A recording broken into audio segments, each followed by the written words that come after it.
I think that was something that happened a while ago. About a year ago was something that happened in the summer. During a break, when I was looking over my nose for a quiz or something.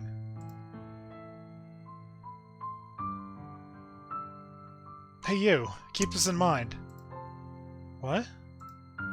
A girl from my class suddenly came to my seat, kicking my desk as she yelled at me.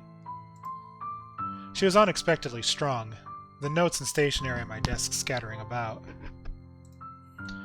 She was like a leader in our class, part of the largest group. Having almost never spoken to her, I have no memory of ever making her mad. Unable to get mad, I was merely bewildered. Then Himeno showed up, with her face down east, picked up my stationery. Sorry, it's my fault. Your fault? A girl from that group invited me to round 1 this Sunday, but I turned her down. That was the day Himeno and I made plans to go to the movies. Indeed, I was able to more or less understand what had happened. When she asked me why, I told her I already had plans with you. Of course I hesitated to tell her that, you know, but she was persistent. But you could have gone. That girl's group was big. If it was an event or something, basically the whole class went along with them. But it wasn't strictly a good thing. Their group pride was as strong as their group mentality. The girl that had come over a few minutes earlier was particularly striking. Like I'd go, Mayu. You know you should take priority. But if you turn them down, they won't invite you anymore, will they? If their pride was really that high, then that's how it would be. I had heard that, except for that girl as a leader and 2 others, people were regularly being brought in and thrown out of the group. It wasn't something I cared to hear about, but the bad thing girls who had been kicked out regularly found their way into my ears. Yeah, I wouldn't be invited anymore, for sure. What? But that means... I saw this as a disadvantage for Himeno, who loved going to events. Like she could have an advantage getting elected to executive committees for things like the Culture Festival or Sports Festival or getting votes for a program or something.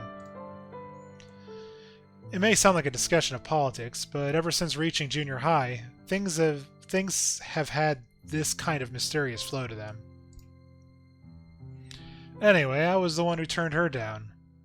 It's not some form of discrimination, I just didn't like them from the start. As she readily declared this, there wasn't a hint of doubt in Himeno's face.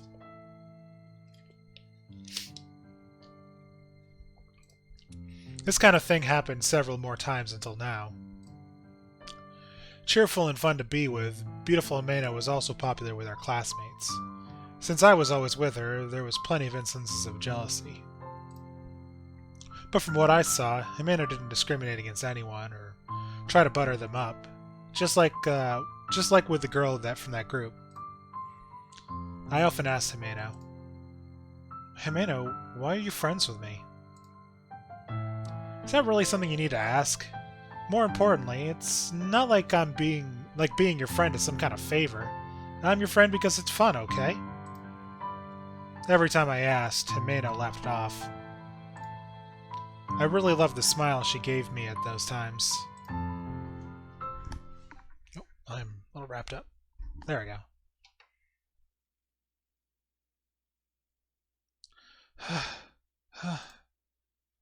Once again, I entered a passageway behind the tanks. Thought that it would lead me to the Fish of the World booth, but I was probably led astray while I was out of it. Anyway, I should get going. If another something borrows Mari's form and attacks me like earlier, I don't know if I could defend myself against it. Safe no longer means anything, so I should speed through the passageway. Upon looking at the map, I see that there appears to be a room at the end of the passage. Just as I expected, there are 3 doors before me. I have no choice but to take them one by one, the first being... Okay, so we can go with the reference room, the storeroom, or the director's office. I'm going to put 30 seconds on the clock. If you have any, if you want to influence the decision, put it in the chat right now.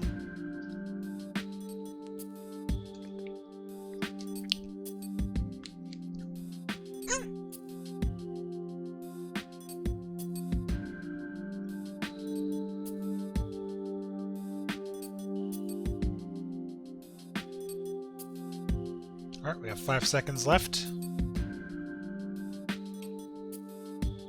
Alright, let's just start right from the top then. The reference room. Maybe this is some kind of reference room. Since it's like a reference room, maybe I can get some information. As I think this, I push open the door to the reference room. After confirming that no strange phenomena are taking place, I step inside the room. Inside, there are massive amounts of books and files arranged on metal bookshelves. Looking at the spines of the books, they all appear to be technical in nature. Research data also appears to be mixed in. I've heard that aquariums are also implied to be facilities for research. Seeing this room has convinced me of that. I see. It is... It's not like there's any materials written about the strange things happening in Manton Aquarium. Would there? Since this place is itself an abnormality. Having come to this conclusion, I notice a book near the entrance of Deep-Sea Fish. Deep-Sea Fish were the last words the girl left me with. Strangely interested, I take the book into my hands. It seems there's a technology called nanobubble. An extremely small bubble, less than a micrometer. By suddenly compressing a microbubble, a bubble less than 50 micrometers, a relatively stable purification process can be performed. It seems that, due to the properties of vapors in the bubble, various effects can be expected. If ozone is sealed within these bubbles, water can be purified through bacterial processes. Since it's not using detergent or any chemical substances, it seems to be good for the environment. There's also an example of sealing nitrogen inside of bubbles so it dissolves down to a finite amount, preventing the oxidation of caught fish so they can be delivered to cities while still fresh. Of particular note is that freshwater and saltwater fish, using a similar composition in their bodily fluids, apply the bubble's technique to balance the electrolytes in freshwater with their own bodily fluids as a mean of coexistence. Freshwater fish cannot live in water that has a higher concentration than within their own bodies, and saltwater fish cannot live in water that is a lower concentration. Furthermore, it seems the microscopic bubbles can simulate activity at the cellular level. There are cases of the bubbles being used to cure the koi herpes virus, for example. Indie Game Lover, thank you for the host. Really do appreciate that. We're learning about fish right now. The deep-sea fish booth in Manton Aquarium seems to have been set up with this technique. How are you doing? I heard that you had a Beat Saber stream that did not go interrupted. So congratulations to that. Maybe your internet problems are going to be in the past. This isn't the time for reading. It's all very interesting, but it would be something better researched after I return to the real Manton Aquarium with Himeno. I return the book to its original spot and leave the reference room behind. 6 hours with no cut. That is really impressive. One, that you went 6 hours, and two, that you never had an issue. Okay, I have no choice but to take them one by one. The first being... So we got the storeroom left, and we got the director's office. I'm going to put 30 seconds on the clock. If you want to make a decision, or influence the decision, put it in the chat. I feel like I'm talking weird tonight. It's been a while since I've streamed, and I'm feeling a little off tonight, but I'm still kind of going through it. Director's office? Sure. Okay, we got 8 more seconds on the clock.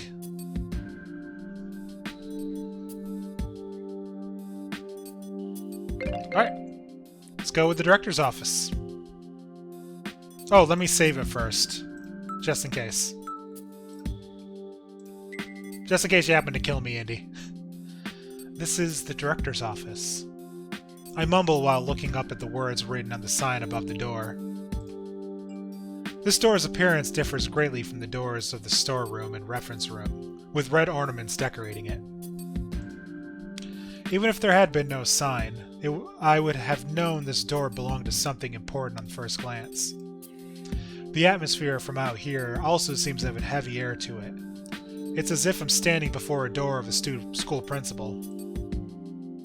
If I don't go in and see, I really won't learn anything by just staring in from out here. The obvious truth is that I've already processed the courage to go through this. Well, I am like tripping over words tonight. Keeping an eye out for any phenomena while going out the door, I push on the heavy door. The door makes a scuffing sound on the floor as I open it. Ooh, fancy. With a Bayo computer, like a Scott Bayo, or I'm assuming it's supposed to be Vaio, but again, you don't want to deal with any copyrights when you're dealing with a not a fan game, a indie title. Please excuse my intrusions. It's not as if anyone would be here, but without thinking, the words come out. An elegant desk and chair are situated in the center of the director's office, and bookshelves run around the walls without a gap in between. The main wall, when looking from the entrance, is a giant tank made of translucent acrylic material. No one can argue that this room isn't also one of the aquarium's displays. The room is perfectly in order, giving me a sense of who the director is from the way their desk is. More than just neurotic, they don't seem to have left even one speck of dust.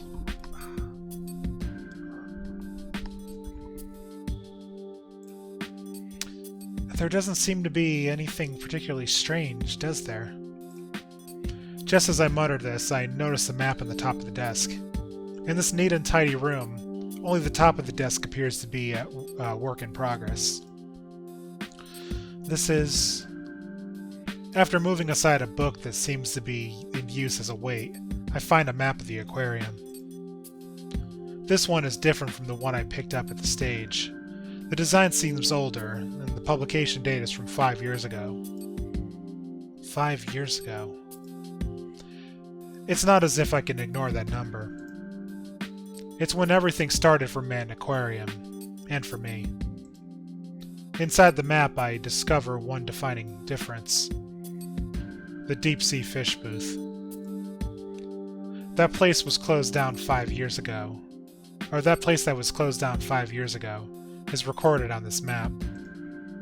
Could this be... It seems that the deep-sea fish booth was just after coming out of the tunnel.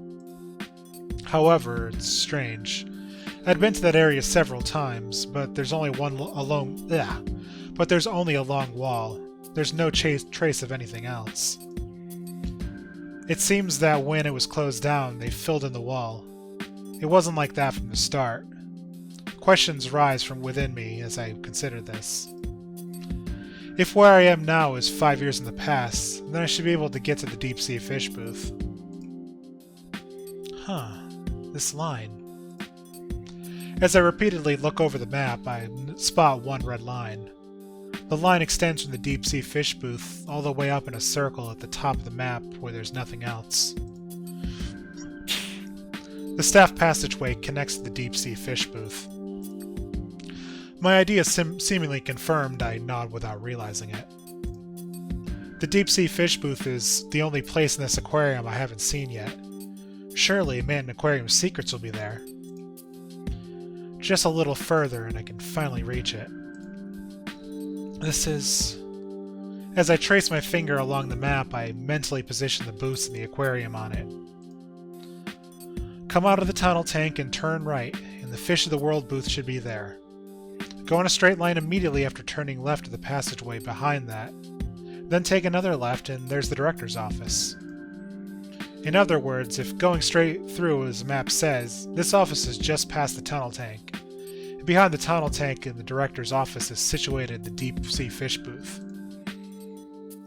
So then this room with the red circle is here? The director's office is directly connected to the deep-sea fish booth. Since there's nothing written in the map's blank spaces, save for the red circle, I think it's safe to say that it's the room I'm in right now. I stop looking at the map and begin to glance around the room. There's nothing but bookshelves along the walls, even though there should be something leading to the deep-sea fish booth. That's a hard thing to say. A tank. Looking at the tank in the interior of the room, I mutter. Surely there should be something within the tank. I can't swim through the tank and reach the deep-sea fish booth. I'll have to look around the room again more thoroughly.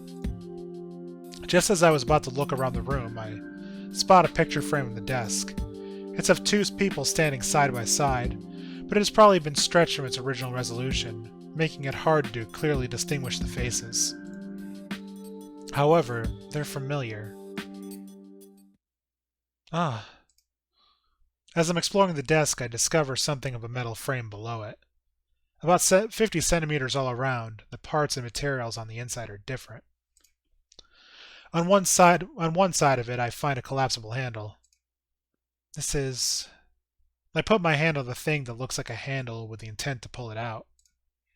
Stop! Huh? Without thinking, I look over my shoulder for the voice that seems to come from nowhere. That was just my imagination, right? Even if it's not just my imagination, it wouldn't be the first time here in Man Aquarium. As if mocking me as I try to find an explanation for it, the voice continues even louder with, "Stop it!" I have to ignore it. If I want to get away from this voice, I have to keep going. I shut my eyes and pull harder. At the same time, the ground trembles with a clatter. I can hear the sound of the room creaking.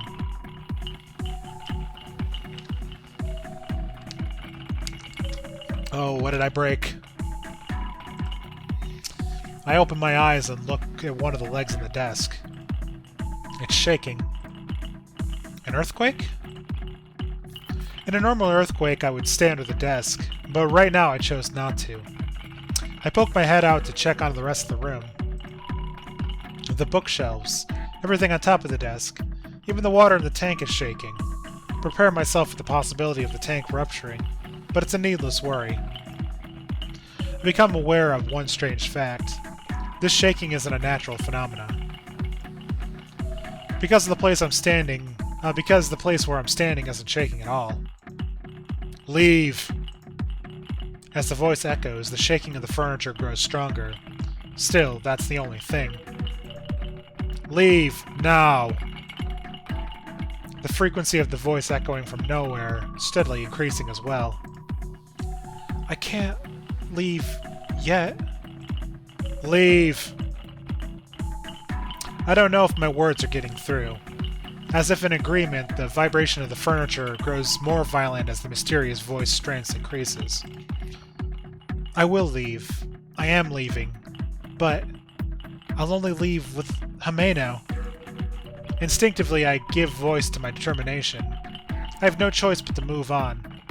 I sit down once again and reach for the handle under the desk.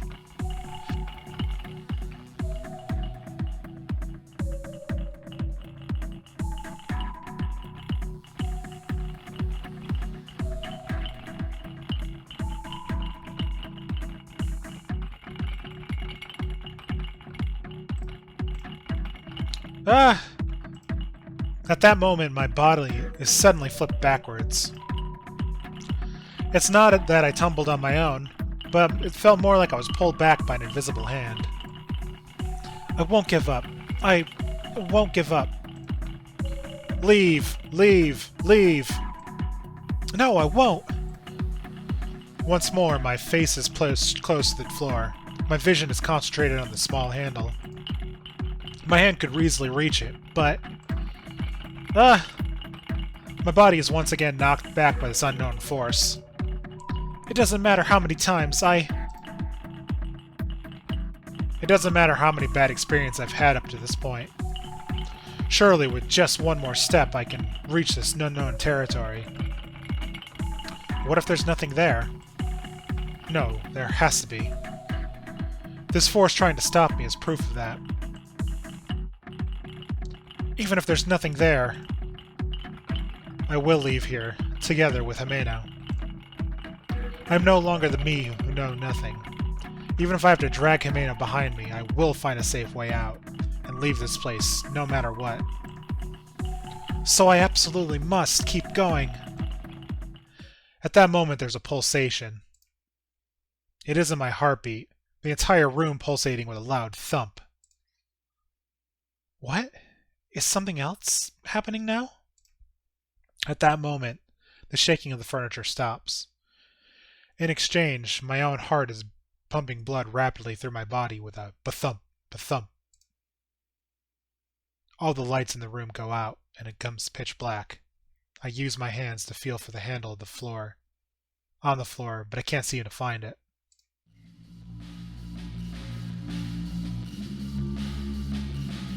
This light.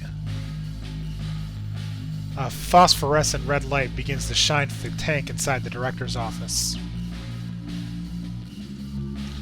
The water inside the tank becomes illuminated with that red color, faintly lighting the whole room. The red light seems to be corroding the entire room, little by little. Fish? How? Fish swimming in the air begin to penetrate the room. They seem to be riding the flow of the light from the tank, swimming inside of the red light. Fish swimming where there's no water. Probably a major misunderstanding I had here at Man Aquarium. Yes. Well, in an aquarium you're going to find lots of fish. Yeah. Oh my god. Yet no tubes to shoot them out.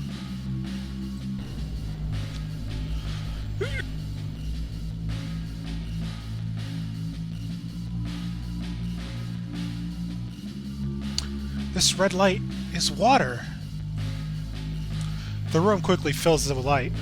As the room fills with water, I'll drown. Or if the room fills with water, I'll drown. Staying in this room at this state is dangerous. I leave the room or stick around. We know it's dangerous, but again, I'm gonna leave it up to decision of the chat. It may be a bad end. If we get bad ends, absolutely fine. It's what you all want to see. So I'm gonna give 30 seconds on the counter, and I'm gonna try to get this cough out.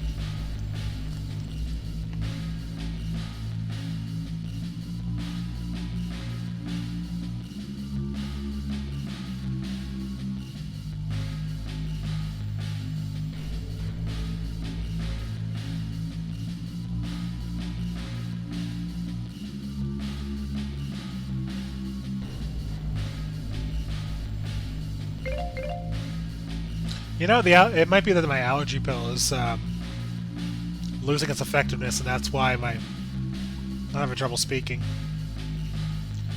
Let's leave the room. I think that's the smart idea. As I fumble about, my body slowly begins to float in the air. This place is already filled with wavering water. Oops. Trying to control my body, I reach for the door of the director's office. I have to get out at once. At this rate, I need to pull myself together in a safe place. My fingertip somehow touches the door. I grab the doorknob and I can't move it. The only way in and out, it won't budge. I cough up the remaining oxygen in my lungs in shock when the door refuses to open. My body is nonchalantly overcome with the sensation of floating. Just like that, I lose consciousness. Did I get a bad end? This is... No longer being of this world, I become aware of something strange. Then my soul is pulled into a large container. Deep red emotions. It isn't just me, but numerous souls, dominated by malice. Now I no longer have my original form, instead becoming nothing more than one part of a whole, molding into a colony. It's all over now. The me that was me is finished.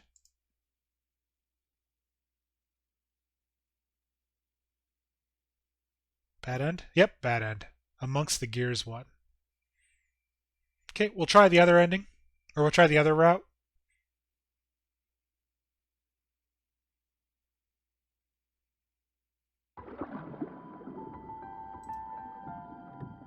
Uh-oh, I drowned.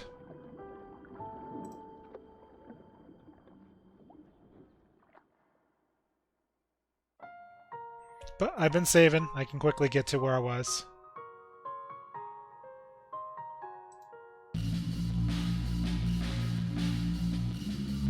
Stick around.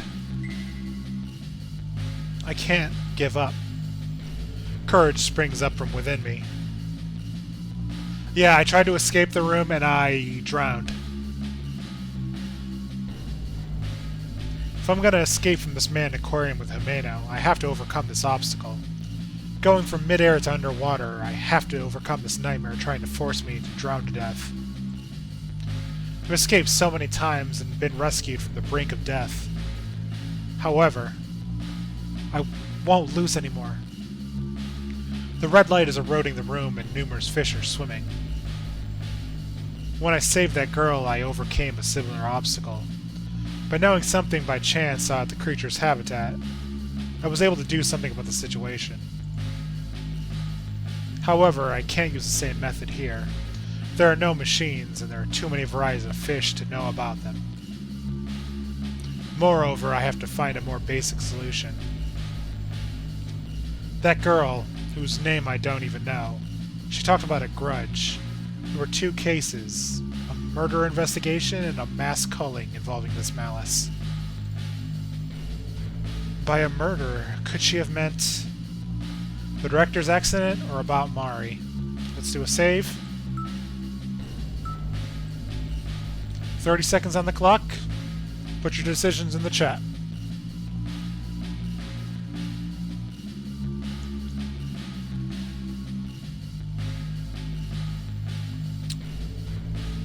I mean, this one seems pretty inconsequential to be a bad end situation, but it might affect the route, is my thought. But I've been wrong before. I'm not an expert of visual novels by any stretch of the imagination. Alright, Mari it is. No. There's no mistaking that Mari's disappearance is related to Man Aquarium, but that isn't what I need right now. Okay, so she just straight up said, nope, you're wrong. The director's accidental death was caused by the error in the deep-sea fish booth that also caused all those other deaths. Either way, what if it wasn't an accident? What if the whole thing was targeted at somebody? Oops. I could see what caused the closing down of Man Aquarium. The bitter intent against the one who killed them. In other words, regret and a grudge. I bore great fear and anxiety towards Man Aquarium. But if my way of thinking is correct, then what I should be afraid of isn't the aquarium, but the deceased that have taken on its form. Maybe so. There's just so many rumors, though. Seeing a man's ghost in the tanks, the deep-sea fish booth being open only on the day of a full moon, all of the water changes to blood, or that you can hear crying from the back of the tanks. Himeno's words from that lunch break long ago all come back to me now. The director. You. As if agreeing with my conjecture, the red light grows more dense. It becomes hard for me to breathe. I don't have time. With just one more step, I should be able to overcome this phenomenon. Ooh, lots of choices. Reach on top of the desk, reach out of the bookshelf, reach for my pocket, or reach for the door. I'm thinking personally reach for the door is not the case because we determined from our last time that that resulted in drowning. But anyways, gonna leave it open. There's a 1 in 4 shot.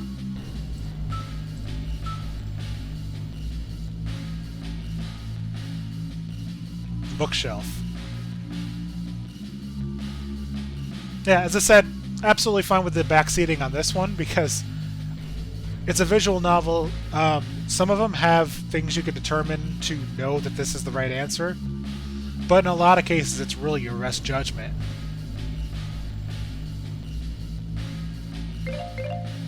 Okay, bookshelf it is. Something on the bookshelf. Hoping against hope, I try to control my wobbling body and reach out my hand. I touch the books. Something, anything would be good. I search for something to help me overcome this situation. Not business administration, not architecture. Those aren't the kind of books I need. During this time, air slips from my nose in the form of bubbles. However, I'm still okay. I plug up my nose with my left hand and search the bookshelf with the right. Heavy books, thick books, I flung them all off the shelf. The books float for a second in the water, then sink right away. Once a book falls, I put it out of my mind. What I'm looking for is a clue to get through this place. Air is leaving my body. I don't watch the bubbles as they float up. It's not just bubbles, but the equivalent of my life. Watching it vanish could really shatter my mind. If I have even a hint, I'll be fine. To address the director, a hint is all. Then a ray of hope appears for a brief second. Just as I think my air supply won't last any longer, a piece of paper that had been lodged in a book passes before my eyes. On the top of the paper are 2 silhouettes. An adult and a child, a man and a girl, a faded photograph. Oh, I just dropped a couple frames. That's okay. I think we're still fine. This is the kind of game where it's mostly static, so dropping frames isn't the worst thing in the world.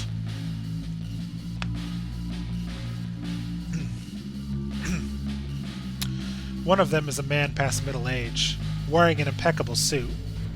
The colors of his clothing are the same as Seganuma Rieko's. I'm convinced that this is the director. That's right. Having relaxed for a second, the corners of my mouth loosen as well. The bubble that leaves my mouth starts to flow in the water. That slight current of water lifts the photograph towards the water surface. Wait.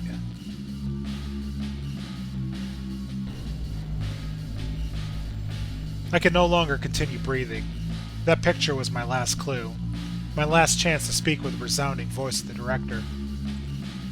I chased the picture, swimming higher and higher. Assisted by the buoyancy supporting my body, swimming up is easy.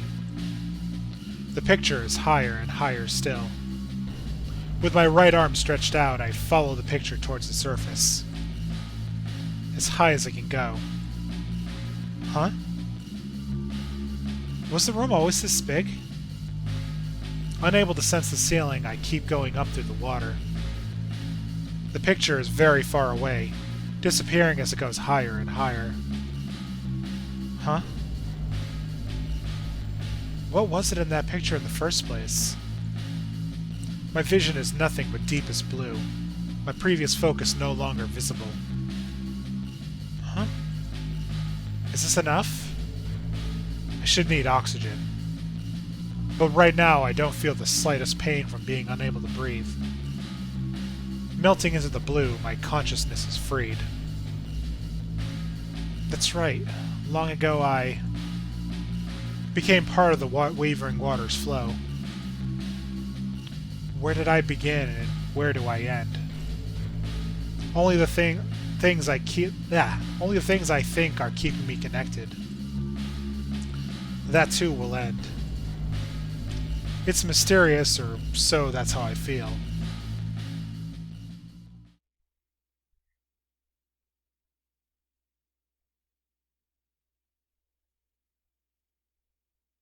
You and me?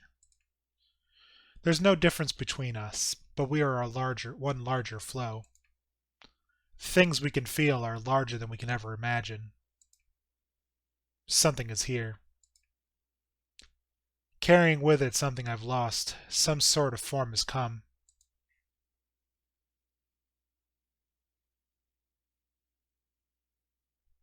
Alright, let's see what... Oh! Amongst the Gears 2. That was another bad end.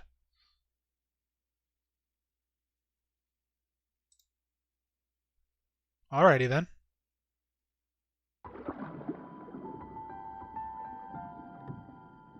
I mean, it seems like we learned a little bit of information, though, out of that bad end.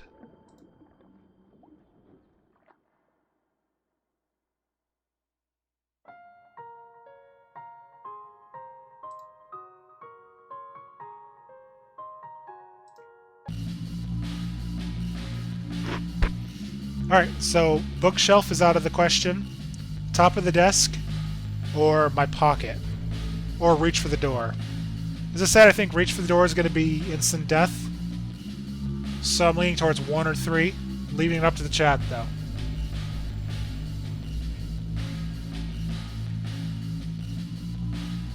I will veto bookshelf again, though.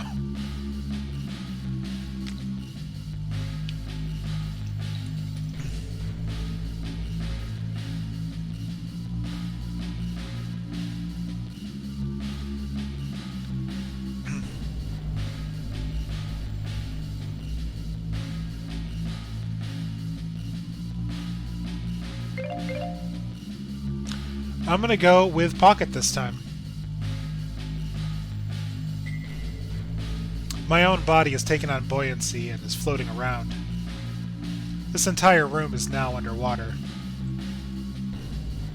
It doesn't just have water in it, but it is in water. As I try to control my wavering body, I search my pocket. My fingers feel something and I pull it out. Oh, right. I think this might have been the right choice. It's the keychain with the starfish charm. A sticker photo is attached to the back. Director, if you can hear me. If you can, hear me from somewhere. Watch this. A bubble as big as my mouth leaps out. The red bubble rises up through the interval between the air and the water. I cover my nose and mouth with my left hand and hoist the keychain up high. My lungs are at their limits. The result of my defiance will be life or death. If my conviction is nothing more than a mistake, I die by suffocation. However... Oops, that's still there. This is the last bit of air in my lungs. The last bit of air in my lungs. This little red bubble climbing through the heavens. Along with my memories. The inside of my head is becoming murky. There isn't enough oxygen. I'll die. In just a matter of seconds, I will drown to death. Stop this, Father. In time with the girl's voice, I feel the pain of my body crash into the ground. Ah! With a thud, my butt begins to hurt. However, that pain is proof that the director's office has returned to normal. Without hesitation, I feel grateful for gravity. It's all right now, Father. Sayo. Just like when I tried to open the floor, a voice echoes through the room. As I steady my breathing, I look around me and survey the room. As expected, I cannot find the source of the voice. I heard this voice before. It's a voice I've heard many times in Man Aquarium. A hollow one that projects well. This isn't a mistake. It's the voice of the girl, the one killed by Saganuma Rieko. I take another look at the picture on the keychain in my hand. By father, do you mean that this is... It sounds like she must be his daughter. In other words, that girl was the daughter of the director? She is. So then, that's why. I realize that she's the daughter of the director whose murder was made to look accidental, which is why she so tenaciously pursued the secrets of Man Aquarium.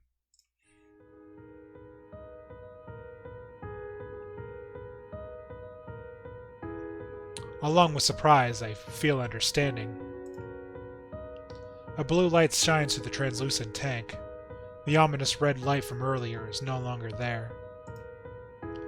In the spaces between the blue light, I could see two silhouettes. Like images projected on a screen, they are a bit vague, but I can easily identify them. A middle-aged man and a girl.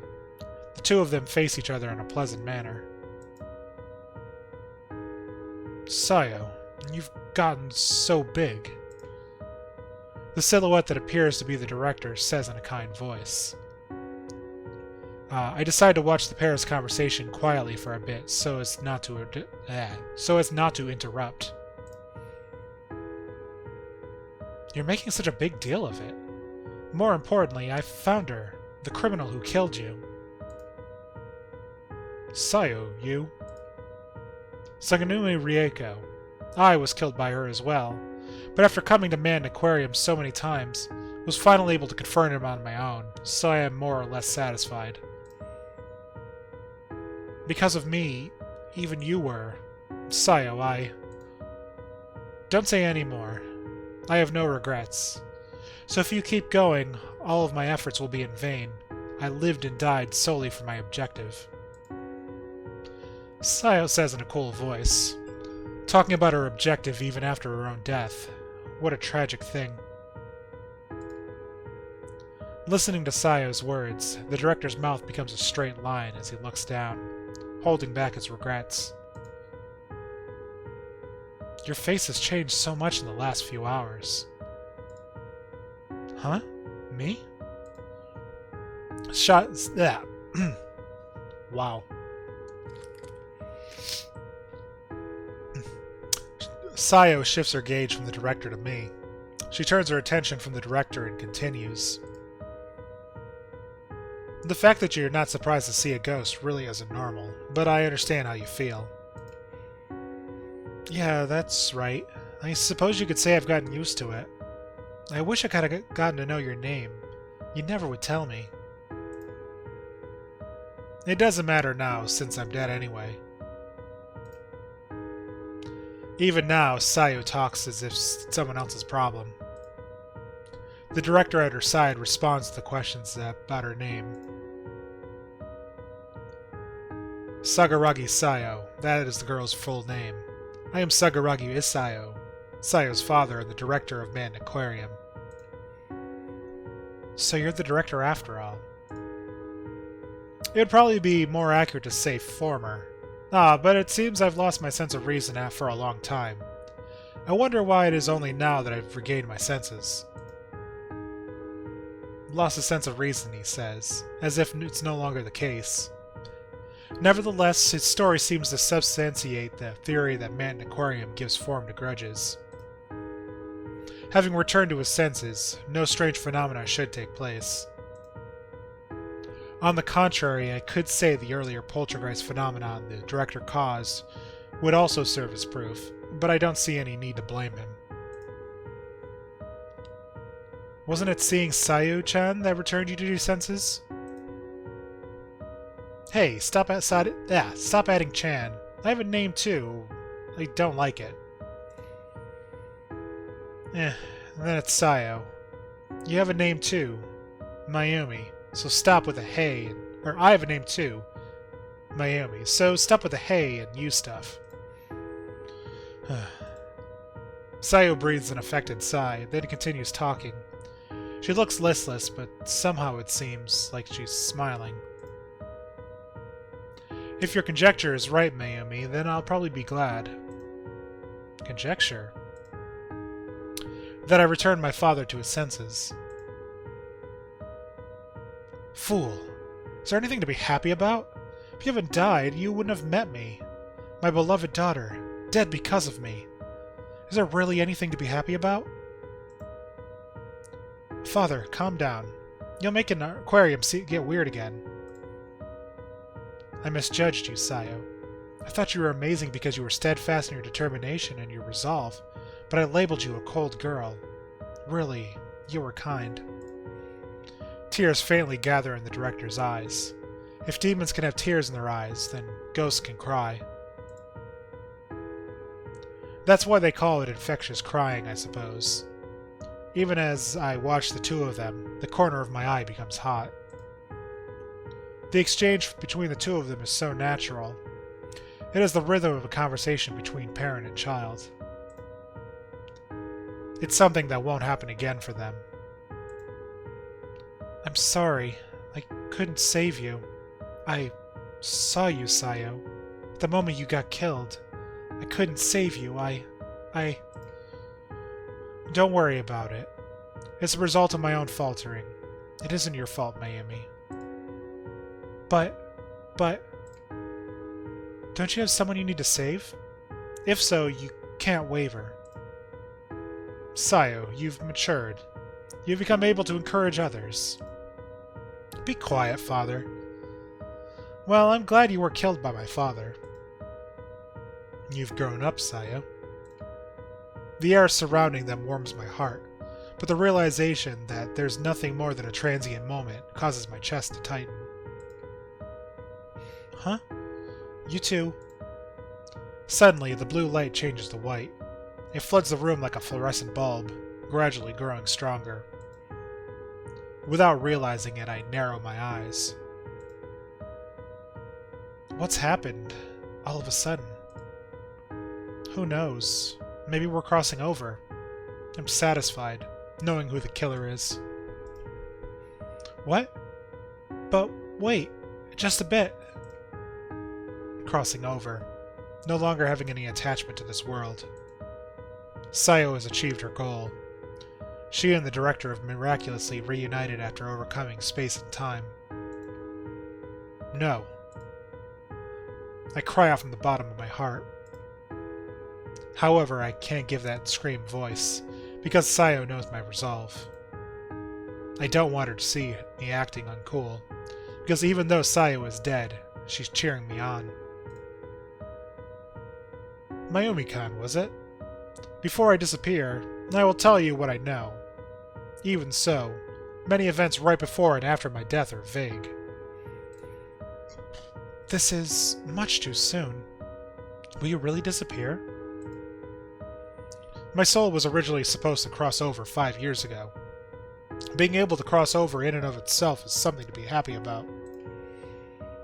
Director?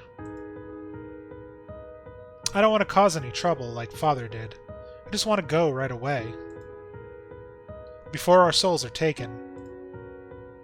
The two have completely reconciled their lives. Souls being taken. It's something I can only barely understand. If it happens, just as it did before with the director, then only their grudge and malice will continue to be expressed in this world. When it's time to die, one crosses over. It's probably best to see it from a spirit's position. But then they can't be happy together. I stiffly endure those words. Unconcerned with my own thoughts, the director begins to speak. 5 years ago, Man Aquarium experienced financial hardship. With diverse options for entertainment and a more direct subway system, customer traffic decreased as people were flocking to towns other than men. The management of the aquarium was seeing large costs from the purchase of exhibits, the large amount of feed required, and the cost of paying for employees. Also, due to the location of Man Aquarium, the cost of transporting seawater is high. In addition, the deep-sea fish booth that served as the centerpiece at that time used the latest technology and required enormous maintenance costs due to its size. I was being pressed by many decisions, letting go of employees, reducing display space, the widening of the targeting demographic, and the closing of the deep-sea fish booth. I couldn't bring myself to cast aside anything from my beloved aquarium. I tried to do the impossible in the hopes of producing results, but in the end, it boiled down to a confrontation with Saganuma Rieko and those who stood with her. I was eliminated in the most rational way possible. In other words, I was killed. I was made to look like an on-the-job accident. The director continues, unperturbed by my trembling. I rise to my feet and reach out a hand to Sayo. She's also listening quietly to the director's matter-of-fact way of speaking. Her form seems so fragile. I am unable to touch the image she's projecting into the light. Despite my positions among management, I let her know, in not-so-subtle terms, how I felt about her. This gave her all the motive she needed. I have no doubt that my murder was, in some part, because I pushed her too far. Beside me, Sayo lowers her head. However, she listens carefully to the director's monologue.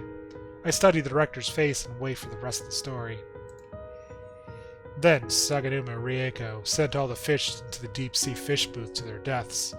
There were 1,217 of them all. There were probably those employees who had their doubts regarding the reoccurrence of unlikely accidents.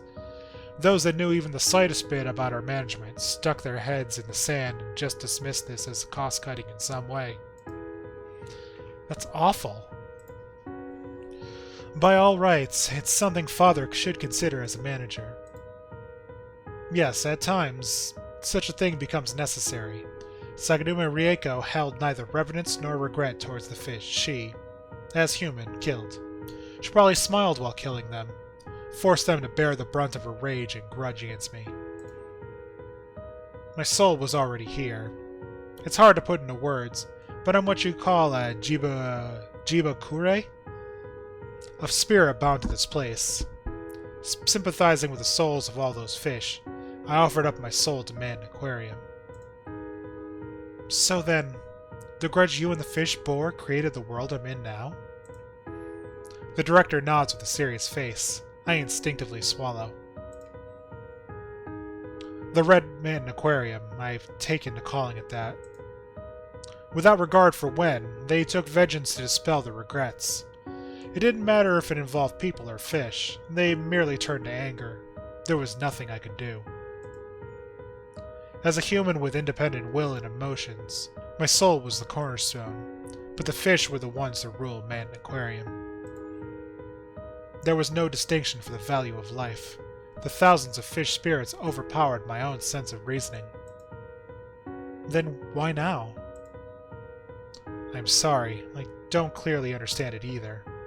I am ubiquitous throughout this Red Man Aquarium, but I am merely a core that bore its grudge, nothing more. There are far too many things I cannot explain.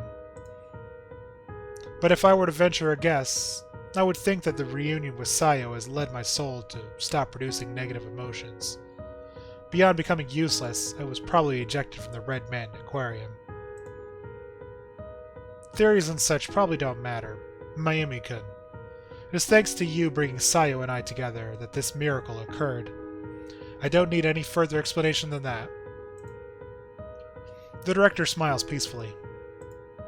He probably doesn't remember the details of what he put us through. If he did, he probably wouldn't be smiling. Still, it isn't like the director to be directly responsible for his sins. Sins are born from the person's ill will.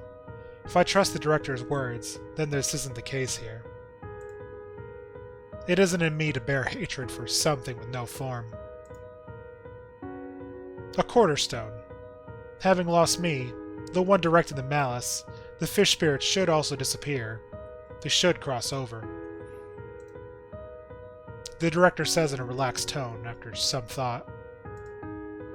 In other words, the Red Man Aquarium will disappear?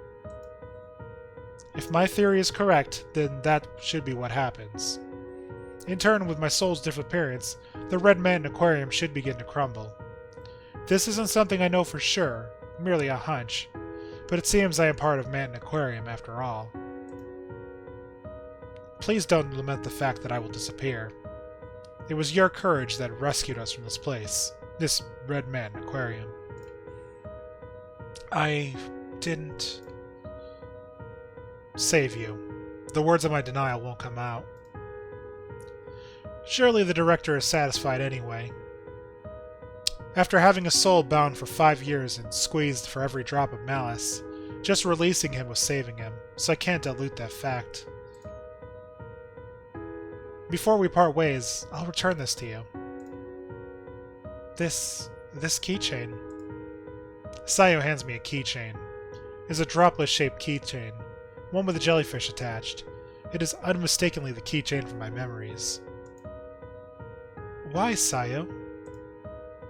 You were running without watching where you were going, and you ran into me. Don't you remember? When I was chasing Mari, I ran into someone. That's right. Himeno picked it up and from all the confusion. It was something incredibly precious to me. It had never seemed like something someone would mistake. Even now, I still don't understand the mix-up. I finally realized that you had my keychain when I looked at it, and that the one I picked up was yours, Mayumi. Thank you. So it wasn't that Himeno lied.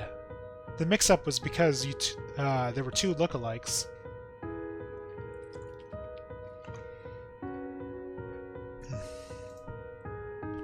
I hand the keychain with the starfish charm to Sayo. The father and daughter smile at me from within the sticker picture. This piece of their lost past leaves my hands. As I hand it to her, I'm unable to touch her. However, the treasure safely lands in Sayo's hands. Why didn't you tell me back then? Hope, probably. What do you mean? I won't say any more than that. I'm about to respond, but Sayo speaks without giving me a chance. You know, I'm a bit jealous of that Himeno girl. Why? Think about it yourself. You're so mean. Sayo grips the keychain tightly and shuts her eyes. She takes a small breath, then nods. You walked a different path than I, Mayumi. Even now, I think so. Yeah. Mayumi, what you've done is resolve yourself to save both of you. I don't want to think that I'm wrong, however. You aren't wrong either, Mayumi. This world is a place with few answers. Sayo laughs with a ha-ha and smiles. This seems out of character for her. But Sayo's smile is very natural. It's this girl's true nature. Nah, the cool Sayo I spoke with first is the real deal. Just as Sayo said, there's no perfect answer anywhere. Regardless of the director's choices, there were none that could lead to a perfect solution. Even so, we must all choose, even if it means casting aside that which we don't choose. I wasn't able to be like you, and I was filled with a weakness I couldn't account for. Sayo, you aren't weak at all. You saved me. Her eyes closed. Sayo shakes her head. Mayumi, you have strength that I don't. You won't fall apart at the truth. You will save Himeno, no matter what. Thank you. I'm sorry, in the end... Hey. Huh? Nah, nothing. I don't care for stubbornness after all. The light surrounding Sayo grows far brighter than the light surrounding the director. Gradually, Sayo's silhouette grows dim. I understand. This is the light of Sayo's life. Bye-bye. Yes, bye-bye. I won't say see you later or anything. If you find your way here after 100 years, I'll just turn you away. There's no way I could live that long. I'm unable to stop my emotions from overflowing. The drops of light spilling over melt into the even stronger light. It's the same for Sayo. She would probably get mad if I say so, so I won't, but... Well, Father, I'll go on ahead. This time, you can follow me. Essentially, it's decided. Sayo is my friend now. So as much as I continue to struggle, I won't break so easily.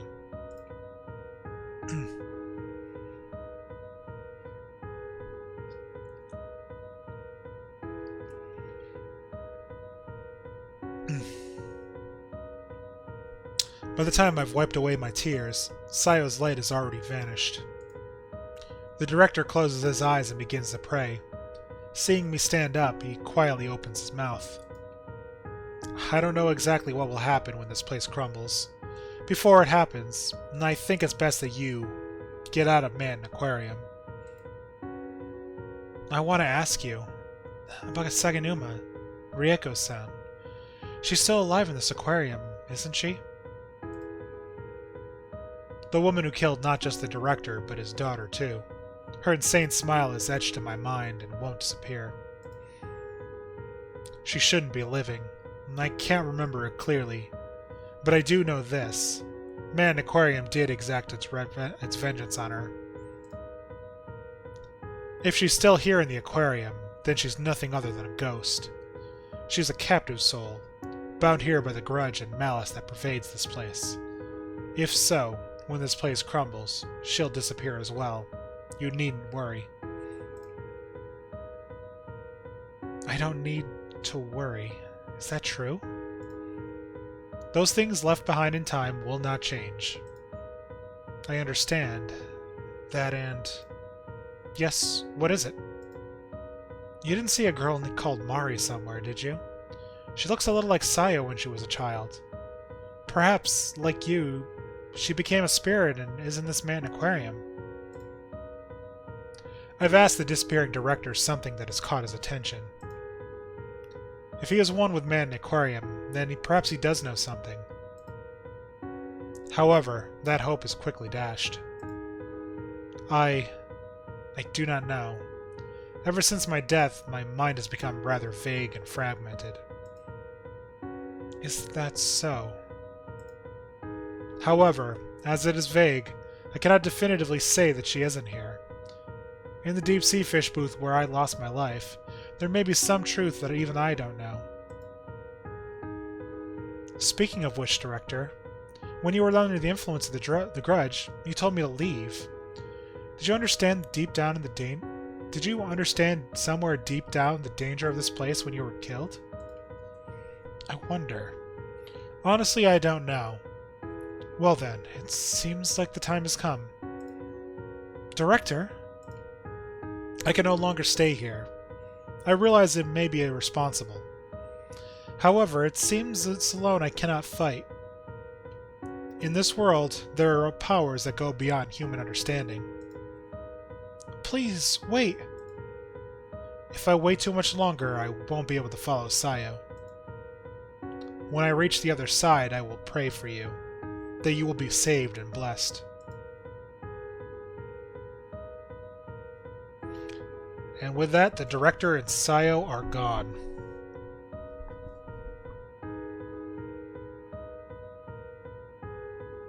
I am unable to stop him as he is wrapped in a brilliant light, just as Sayo was. In the next moment, his form was gone. Was he able to cross over? My question is directed at thin air, so naturally, there is no reply. I wonder if this is a time when you should say congratulations. Thinking it over a bit, and I look up. In that position, I close my eyes. Please, find peace.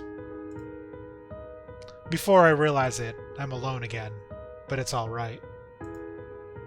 Even if something happens, I will not fail. I have prepared myself. Well then, I have to walk on. Okay, so I can either head for the deep-sea fish booth, or I can return to Himeno's side. Putting 30 seconds on the clock. Put your decisions in the chat.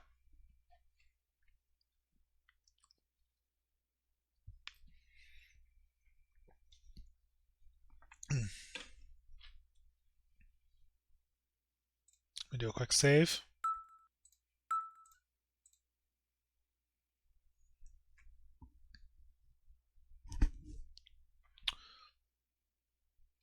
I mean, I know where my mind is going, and I think that's what I'm going to do if I get no responses. Yep. Okay. We are going to return to Himeno's side, because I would like to get her out of there.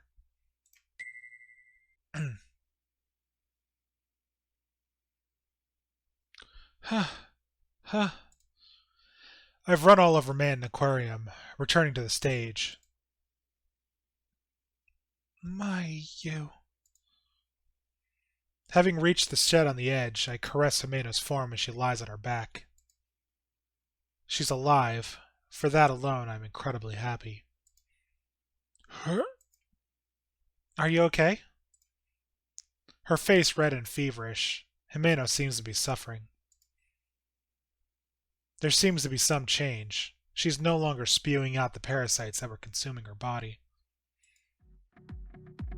Could it have stopped? The parasite's strange propagation and assault. Maybe they were linked to the grudge of Man and Aquarium. Now that the director has crossed over, maybe the so-called curse has vanished as well.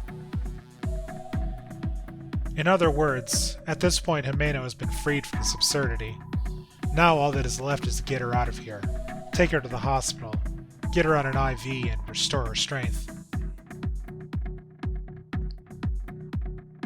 Let's go. Let's get going. But I can't carry you on my own. Physically, there's little I can do. At times like this, I regret my own lack of motor skills. I glance around the room, looking for something that can help. This is it. There is a hand truck for moving boxes. They probably have large tools and such on hand for the shows. I could do it. With this, we can make it. I call out to the suffering Himeno many times. I bring the hand truck over to Himeno and somehow set her up on top of it. From there, I get a vigorous start. We charge to the route with a few ups and downs, headed for the gate. The hand truck is slicker than expected, so I push it with all my might. It's only been a 5-minute dash. Having reached the finish line unharmed, I stand completely still before several turnstiles, one right next to the other. Finally, we made it here. In just a number of steps, I'll be able to save Himeno. If that's the case, I can keep going. You got a bail for food finally? Hey, thanks for hanging out anyways. Enjoy your late dinner, I guess? But thanks for hanging out. I'm hoping to finish this game tonight, and if that is the case, we'll be starting Anodyne 2 on Friday. So look forward to that. I'm really excited to play that game. I just wanted to get this one completed before I did that. At the moment we passed through the ticket gate, it feels like we were enveloped in light. Together with Himeno, I head past the light.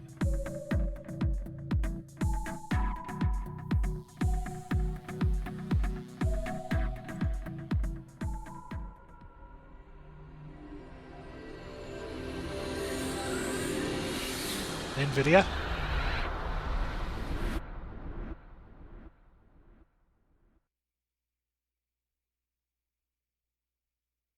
Did I get an ending? This looks promising. Yeah, I think this is possibly a good end. A week has passed since that dramatic escape. There was no change in my physical health, and the weakened Himeno is in the hospital even now. I came to pay you a visit, Himeno. Lately, I visit her in the hospital room every day. Every time I go to see her, she's so happy. Thanks, Mayu.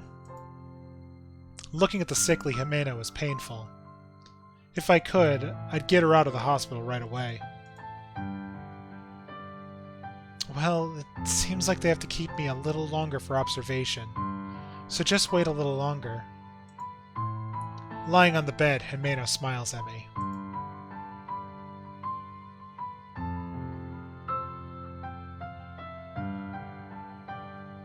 I don't remember if it started that day or not.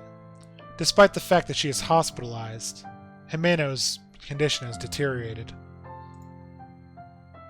Even after a month has passed, Himeno has lost her enthusiasm from just before our escape from Man Aquarium. As each day passes, her condition worsens. At the suggestion of Himeno's parents, she's changed hospitals, but her circumstances don't seem to have improved.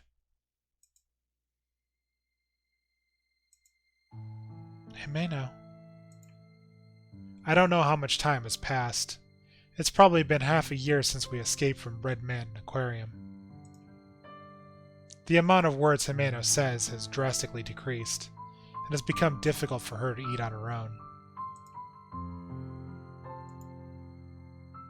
Himeno, why? I wanted us to eat ice cream together. We had so many fun things ahead of us. My heart overflows from its very core with thoughts and feelings. Smile once more. I don't know how many times I've said these words in this hospital room. However, she shows no hint of a reaction. Himeno's attending physician says, quite bluntly, that the cause is probably something unknown to science at present. Then does that mean I wasn't able to save Himeno? No, I don't want us to say goodbye here. It doesn't matter how many years it takes. If I can see that smile again. So please.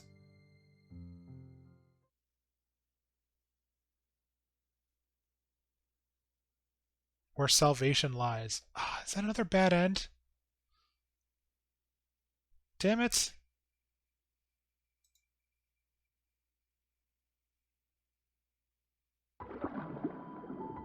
Alright. Guess we gotta go the other way. And that seems so promising.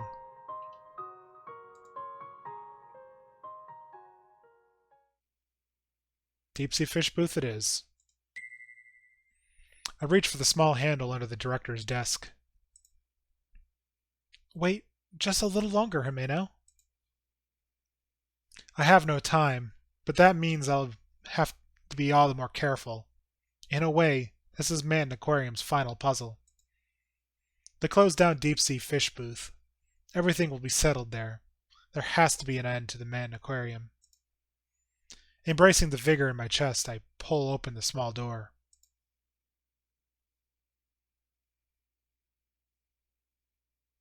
I should have figured I needed to go deeper. I just was afraid that it would seal her fate if I did. I descend the ladder leading from the director's office, walk along the dark underground passageway for several meters, and reach another ladder. Causing a dull sound to echo, I climb the ladder. As I approach the door overhead, cold air flows through. Oof. Pushing the door up with my head, I reached up the top of the ladder. Ooh, nice.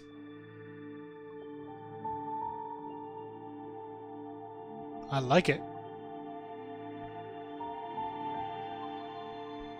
This is the deep-sea fish booth. I mutter, closing the door I came up through. Inside, it's pitch black. As if to match the real deep sea, it's a world with no light. My unease in the dark comes from deep down in my heart. However, at this moment, I am able to suppress that feeling. Stretching my arms out to the left and right, I carefully walk on. There must be something here, I'm absolutely sure of it. Huh. That light. After walking for a bit, I find a light floating in my path. It is neither the red light nor the blue one I see in the director's office, but rather a golden light, like that of the morning sun. I suddenly begin walking towards that light. There may be nothing there, but I don't even consider that possibility. Pretty, or it's a light. I'm going to put 30 seconds on the clock. If you want to influence the decision, put it in the chat.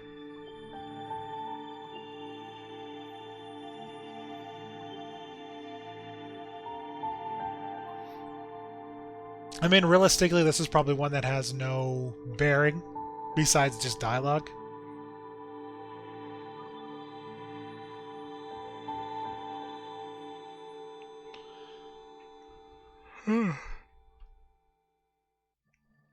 But we're so close to the end of this game, I can taste it. Pretty. Called by the light, I move forward. But I know. Having gotten close enough to touch the light, my movement seems to be off. The ball of light before my eyes has begun dodging me. A deep-sea fish, eh? That much I can understand. A football fish. Perhaps the most famous of deep-sea fish. It emits light, even in the depths of the deep sea, slyly awaiting its prey. But I am no longer prey.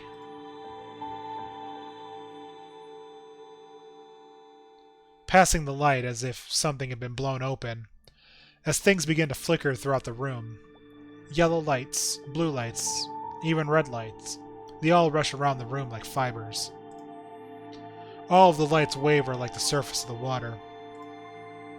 Thanks to the intermittent light, I begin to grasp the full form of the deep-sea fish booth. Fish are swimming all throughout the room. The light itself is the fish's habitat. This is the seed of the fish's spirits that have lost the malice that once guided them. I'm not afraid anymore. The director himself said that they have been freed from their malice. Just as he'd said, the fish no longer have any aggression. The oarfish, the monkfish, the hagfish. There are also ones with scary faces, transparent fish, and fish that glow beautifully, though differently from the football fish. This room, filled with several deep-sea fish, is more realistic and more magnificent than any other display case. I am no longer afraid, so come on out. Weaving through all the fish, I touch the wall on the inside of the deep-sea fish booth.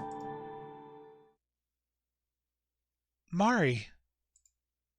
Just as I call her name, I feel my legs slam close together.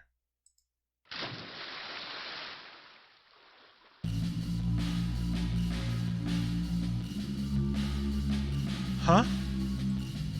I suppose this is what you'd call carelessness. My legs have been grabbed by a large tentacle. It has white skin and pale pink suckers. All my feet is in the deep sea. I could see a black shadow, far closer to me than the bottom of the sea. I have seen this creature on the news on TV. It's the largest creature on planet Earth. A giant squid! My impatience is greater than my fear. Before it can pull me in, I have to escape. But the suction pads are strong, and as I struggle, another tentacle approaches. Dummy. Huh? That is the voice of hope. A small hand reaches out from above as I am pulled further into the deep sea. A hand of salvation for me as I writhe against the imminent death of the darkness. I can take the hand or I can push away the hand. The hand sounded hopeful, so I know where my mind goes, but leaving after the chat.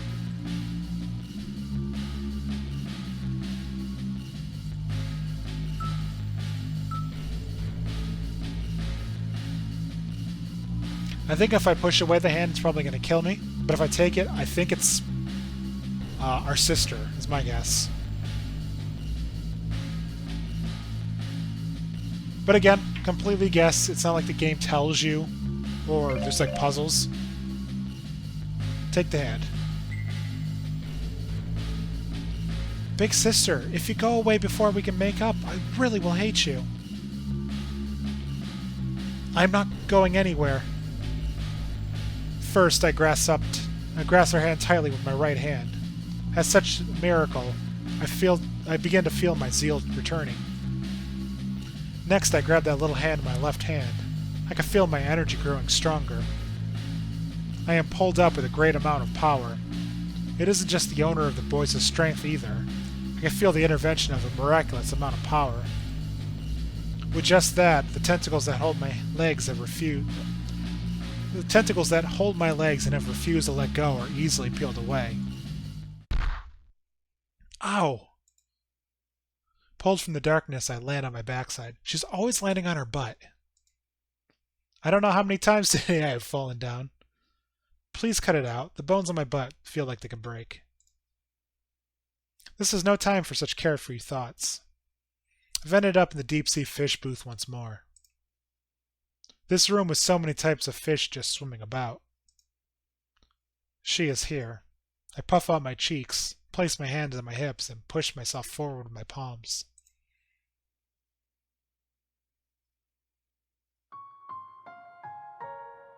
Mari, really,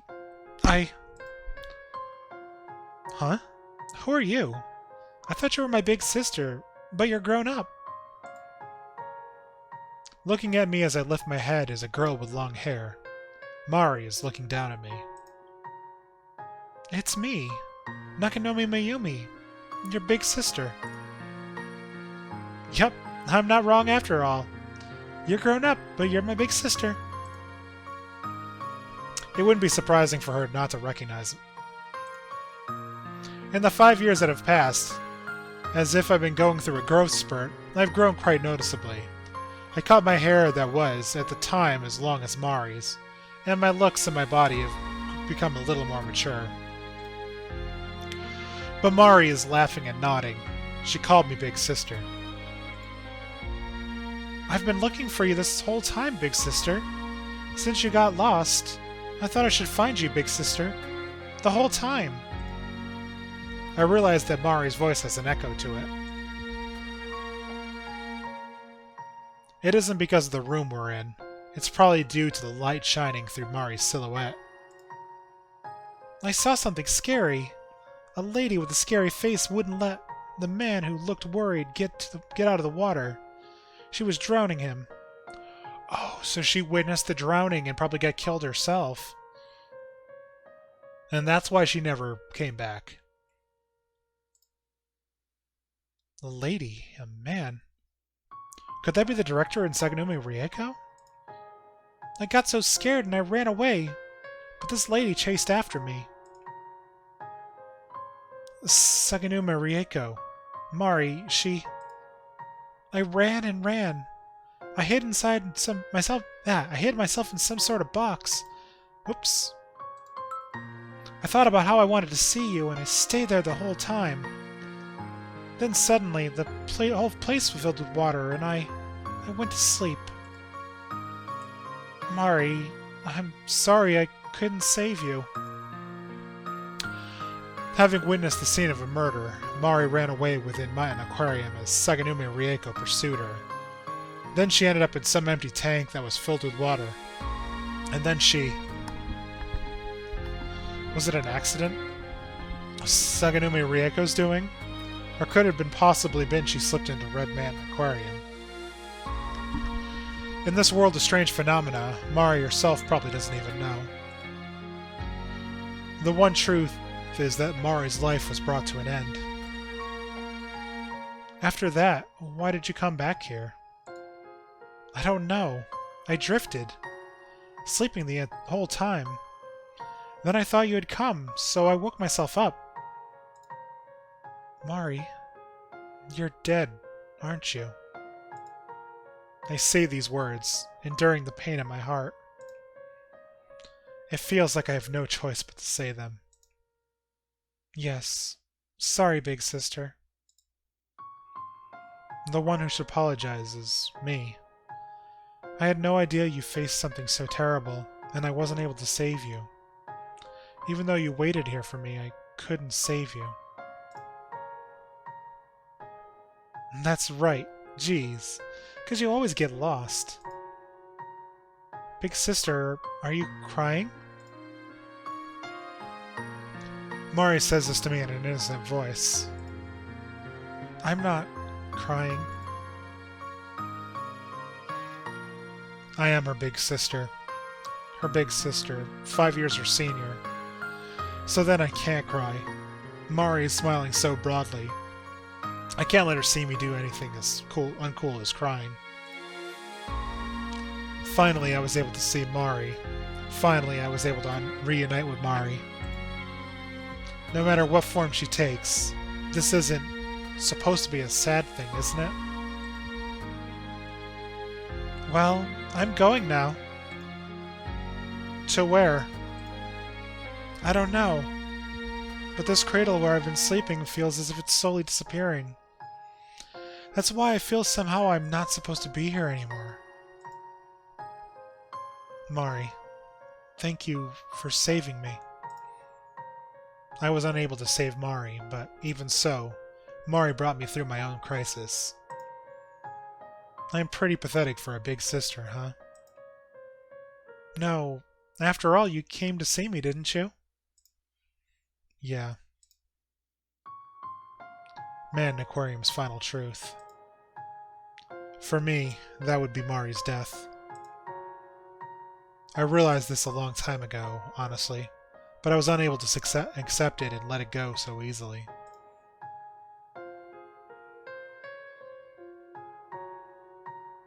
Little by little, the light enveloping Mari grows stronger. If the director was like a shell for the red man in Aquarium, then Mari, surely being one drop amongst the collective, was being released. The thing that held her here is now gone. All around me, numerous other lights are climbing towards heaven. As if the ceiling is no obstacle, pillars of light fill the deep-sea fish booth. This other man in Aquarium was vanishing. Big sister, I love you. How about you? It's the same for me, as it should be. Well, I'm going then. Pull Mari back is my only choice, so... Wait, Mari. What is it, big sister? This keychain. It's my treasure, so... Holy crap. I pulled the keychain bearing all my memories from my pocket. I dropped it once, but it came back, as if guided by destiny. The true treasure. Just as if she were seeing it for the first time, Mari makes a sad face. No fair. After all, back then, you told me how important it was. It is important, and precious. So I'll give it to you, Mari. I'm your big sister, Mari. It was such a trivial thing that I regret from that day. I won't make that same mistake again. What it is that's important to me. I feel that I understand that a little better now than it was back then. Thank you, but sorry. I gave my keychain to a girl that looks just like me, so I can't trade with you.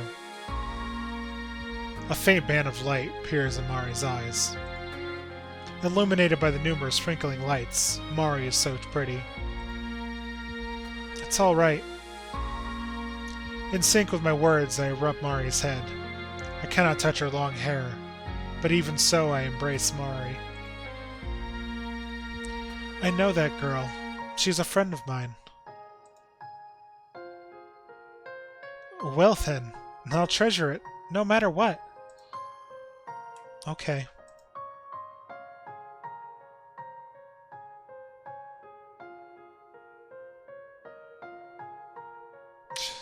Jeez. The light envelops even me. The warmth is like Mari's own body temperature. In this way, Mari will probably go to heaven. I believe that Mari will definitely go on to a happier world. Because Mari is a kind girl. Do not toy with me. Huh? Huh? As if an arrow has been shot through the room, all the twinkling lights stop in sync with the voice. As soon as I hear that voice, the light surrounding Mari disappears, and it is as if time has stopped, leaving me wide-eyed at the small voice that screams hard enough to burn itself out. Heh, May? No? No, this shouldn't be. I denied the truth in front of me, the owner of that voice. Don't go deciding it's all over on your own, Sakuragi. Going and destroying this place since you say your objective is complete. How convenient. I'll kill that brat. I'll kill anyone who saw what I did. And I'll return to Man Aquarium. The wall of the deep-sea fish booth is thrown open, and inside I can faintly see the tunnel tank. Himeno is standing there, lit from behind the red light leaking out from the entrance. Her face is covered in a distinct shadow. This isn't the appearance of a weakened Himeno, nor is it the Himeno I know. Her breathing rough and her expression furious, she takes a stand like a model would. No! Why? Mari's gentle expression has changed to one of fear in an instant. Everything is bathed in the red light. My pulse quickens and grows stronger. My. As she says this, the corners of Himeno's mouth bend. Even though I recognize that expression as a smile, it takes me some time. Found you. You. You're that. No! Letting out a sudden scream, Mari takes off running. In order to reach the one and only exit in the basement, Mari uses her small body to slide past Himeno's thigh. Himeno, why? Hey, answer me, Himeno! Why? My name isn't Himeno. Huh? What do I do? Isn't that... Could she be? There's no mistaking that Himeno's face and voice. However, this isn't the first time I've heard the way Himeno's speaking right now. I remember it. It's someone I know. Saganuma Rieko. You have the guts to address a lady older than you without respect. So you were a spirit after all. Then how did you get Himeno's body? Through possession? Himeno, this vessel. The girl was shaken. And at the bottom of her heart she bore resentment.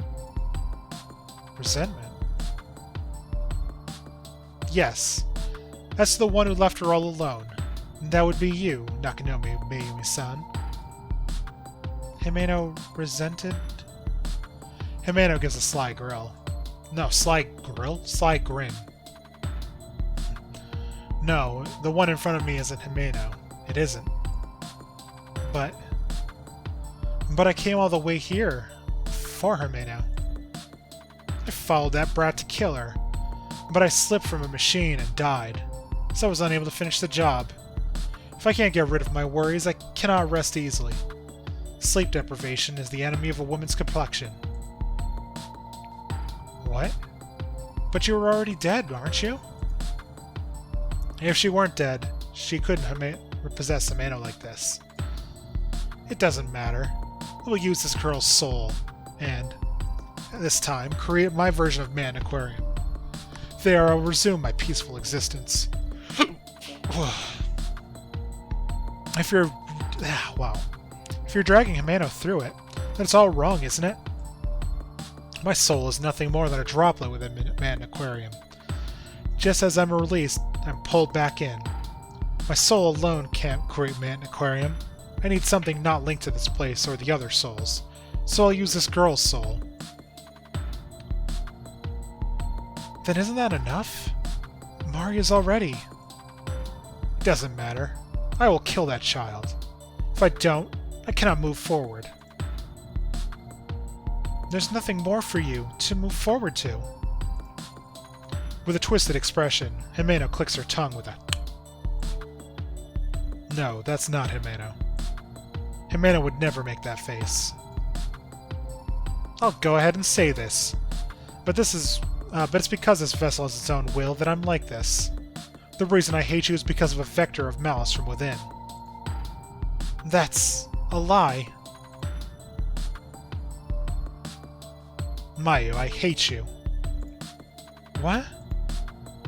Words said on the spur of a moment. Words that I don't even fill up a second. Those words definitely originated from Himeno's mouth, in Himeno's voice, in the same way of speaking that Himeno uses.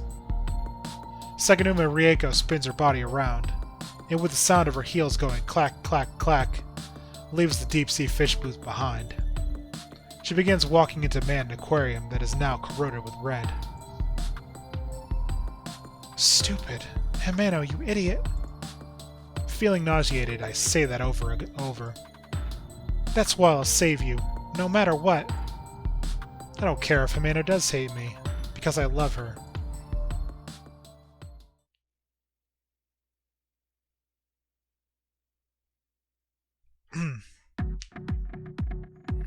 All throughout the red aquarium, the fish swim about. Rushing out of the tanks that served as containers, they literally migrate to every inch of the area. It has become an ocean, far greater than just the deep-sea fish booth. The cutlass fish that was hopping around the tunnel tank is now just a school of fish swimming about. Occasionally, a manta ray passes by my feet, and a small shark swims overhead. The fish's understanding of the space is probably different from mine. The walls, floors, and ceilings are definitely there, but any concept of up or down, left or right is irrelevant to them. The two perceptions of the world are merging together. Neither version of the world seems to be changing into the malicious aquarium that existed up until now. All of it blends together, the world and the threshold. If what Seganuma Rieko said is true, at the moment Mari and I touched hands, the new red man aquarium was completed. I won't let you. This is something I definitely will not allow. I can guess where she's headed. I double my speed and head to that place as well. She said that she fell from a machine. If there's a machine high enough to die from falling off of, there's no place that would be except for the machine room. There was a ladder leading to it from the passageway where Hiyoshi-sen went crazy. So that's the way I head. Waving through the fish, I move along. I'm gonna save the people who are important to me. Let's go. There's a door combined with a panel on the wall after exiting the tunnel tank. Upon closer inspection, the words staff only are written on it. I open it and see that there's a staff passageway that goes onto the stage. There are many hidden passageways besides this one in the aquarium. Before I realize it, I've become so knowledgeable about this place. I have no time to get caught up in sentimentality. Stopping Seganuma Rieko takes priority. On opening the door, cool air flows out.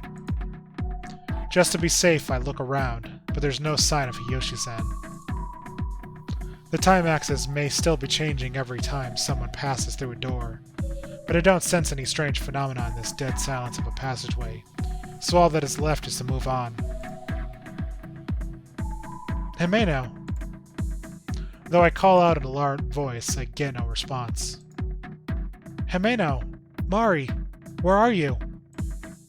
As I move forward into the passageway, I call out several times. However, there's no response. If so, then Seganuma Rieko has probably already climbed up. I climb the ladder on the side of the passageway. As this passageway is essentially in a sub-basement, the very top is quite high up. I climb it in one go. Looking out, I'm on a walkway above the tunnel tank. From here, one could feed the fish in the tank or adjust the machines. Being above the tunnel tank puts me about 3 stories high. Looking out from above, it's hard to tell how high up this goes thanks to the water. Physically, I get the sense that that's how high I've climbed. It's so deep I can't see the bottom. Even if I fell into the water from here, it would still be dangerous. With my clothes, I'd easily sink to the bottom. And if there were no water, just thinking about it is terrifying. Right now, I can be certain that there's water filling to the brim. This thin walkway above the giant tank is a bridge about 10 meters across. Even missing one's footing by 1 step could easily lead to them falling. There seems to be a ladder on the other side as well. The metallic footsteps coming from above is a hint of that fact. Over there are Himeno, Mari. I heard those footsteps before. Those are Himeno's boots. My, you know this place well. From her head down, Himeno's body appears clearly. Directly across from me on the walkway, where I currently stand, Himeno, Saganumi Rieko, is standing there. She's holding the captured Mari. Mari? Do not move. You know what will happen if you do, right? Big sister, I got caught. Saganumi Rieko has Mari by the collar, tightly restraining her. It goes without saying that there are major differences in stature between Mari and Himeno. She holds her as if she intends to enact violence on her captive. Mari puts a smile on her pained face. The fact that she is forcing her smile is clear as day. The order in which one does things is important. After I kill this brat, I'll cast aside the flesh of this vessel and assimilate myself into the Aquarium. Once my man Aquarium is complete, I'll curse you and end your life. So keep quiet and reserve. Stop calling Mari a brat already. Stop calling Himeno a vessel. Is there any meaning whatsoever in all of that?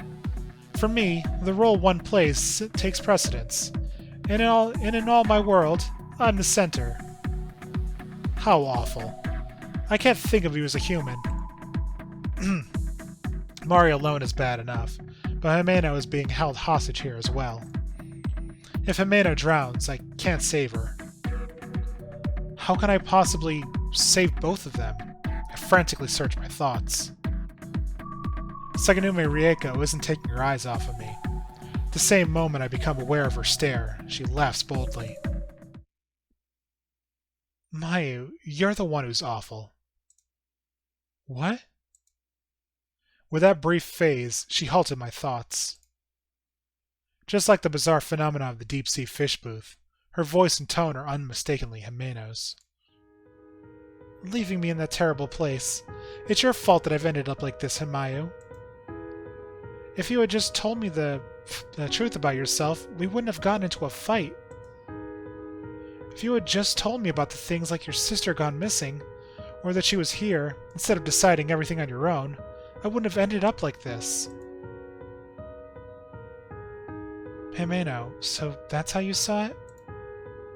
Even though Saganumi Rieko is possessing her, those words just now were none other than Himeno's. I see Himeno as my best friend. Because of that, I know that those words are truly how she feels. You know, the thought of you as my best friend, Mayu. I thought of you as my best friend, Mayu. But that was just my own misconception. You didn't care what happened to me, did you, Mayu? That's not... My words of denial come out shrouded in uncertainty. Himeno's expression is a serious one. It's the face I saw when we fought, looking a little like she might cry, but very angry. I came all this way for Himeno. Why are things getting so messed up here at the very end? Himeno, I'm sorry. Don't give up again, big sis. As I start to look down, Mari's voice calls me back. Mari? When I've been in an argument, I've lied too. Even though I loved you, I said I hated you. This lady is making the same face I made all those times. Didn't I tell you not to speak? Saganumi Rieko squeezes the base of Mari's neck even tighter. Mari instantly shuts her eyes, then looks at me through thin slits. Mari! I'm alright, big sister. With a pained expression, Mari continues to smile. I love you, big sister. Just the way you are. I told you to shut up, didn't I, you little brat? Bye-bye, big sister. Just as she hinted with her tone, Saganuma Rieko tosses Mari into the fish tank, or to the tank water. Even at that last moment, Mari's face was smiling. Mari!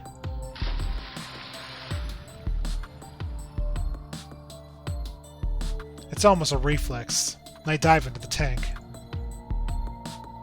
Serves you right. I hate such juvenile ways of thinking. Saganuma Rieko's shrill laughter resonates from overhead. I swim after Mari as she sinks to the bottom of the tank. Swimming isn't exactly my forte, but no matter what, I want to save her. Die, die, die! This way I'll finally be free. My soul will finally become one with this Manson aquarium. I swim deeper and deeper. I notice that Mari's body is beginning to float up little by little. The tanks here in the aquarium contain a great deal of salt. Much like seawater, the force at which something is thrown in disappears against the water resistance, causing it to float. I will save Mari. I reach out my hand and grab Mari's. I don't know if I actually touch Mari's hand, but I definitely have a sensation I've grabbed something. Just like that, the two of us float upward. At this speed, we should both be able to keep breathing. Whoa! No.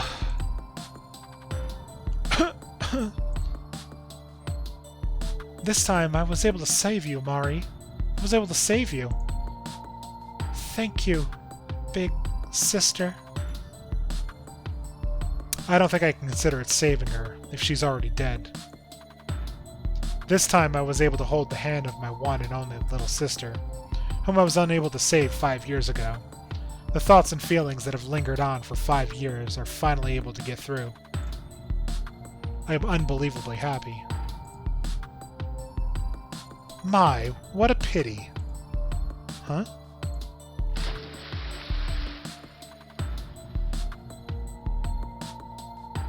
That transient joy is smashed away in a blink of an eye.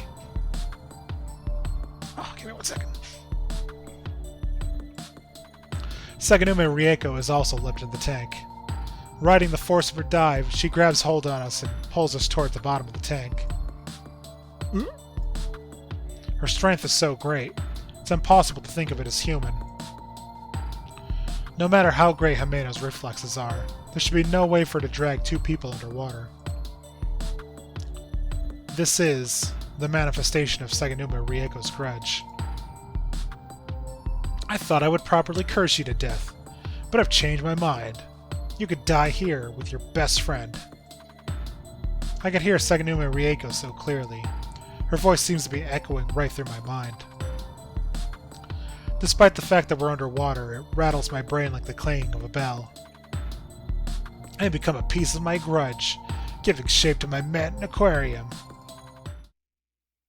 This old lady is so annoying. What did you say? Mari's faint voice mixes with Saganuma Rieko's reverberating shrill laugh.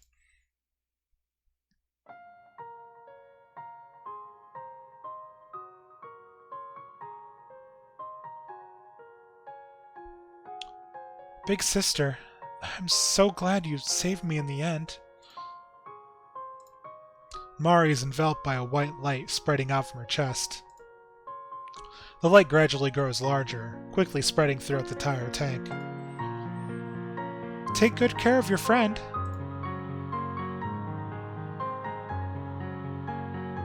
So she just pieced out? The light mixes with the water, becoming a faint blue light. Within it, numerous fish swim about. What is this light? This brat shouldn't be able to. All of them hate you, lady. What are you trying to do? I'm only trying to get my tranquility. No, stop! Even with the brilliant light, I can still clearly see what's going on. Several fish are opening and closing their mouths, pulling on Himeno's body. No, they are pulling something out of Himeno's body. Stop! Stop this! Himeno's body is becoming double-layered. One is Himeno, and the other is Saganuma Rieko's body. Saganuma Rieko's body is, her soul is, little by little, being torn away from Himeno's body by the fish. You all, stop this! We won't stop. This time, it's my turn to save my big sister. Oddly, even though I'm underwater, I don't feel like I'm suffocating. There have been various strange phenomena within Man Aquarium. I've seen many odd things. However, the sight of the fish's counterattack unfolding before my eyes is far the most fierce. They are filled with the energy of lives just freed from so much hatred and resentment. I'll curse you. Even if I die, I'll curse you. Impossible. The fish here are going to eat every last bit of your soul. What on earth is Mari? I don't get it. But this is what I've decided to do, so I've done it. Could it be that you've become one of the Aquarium before I could? Don't toy with me. Stop this! Saganuma Rieko's body has become completely detached from Himeno's. With a look of anguish on her face, her body is being picked at by the fish. The contours of her flesh are gradually becoming distorted as Saganuma Rieko sinks away.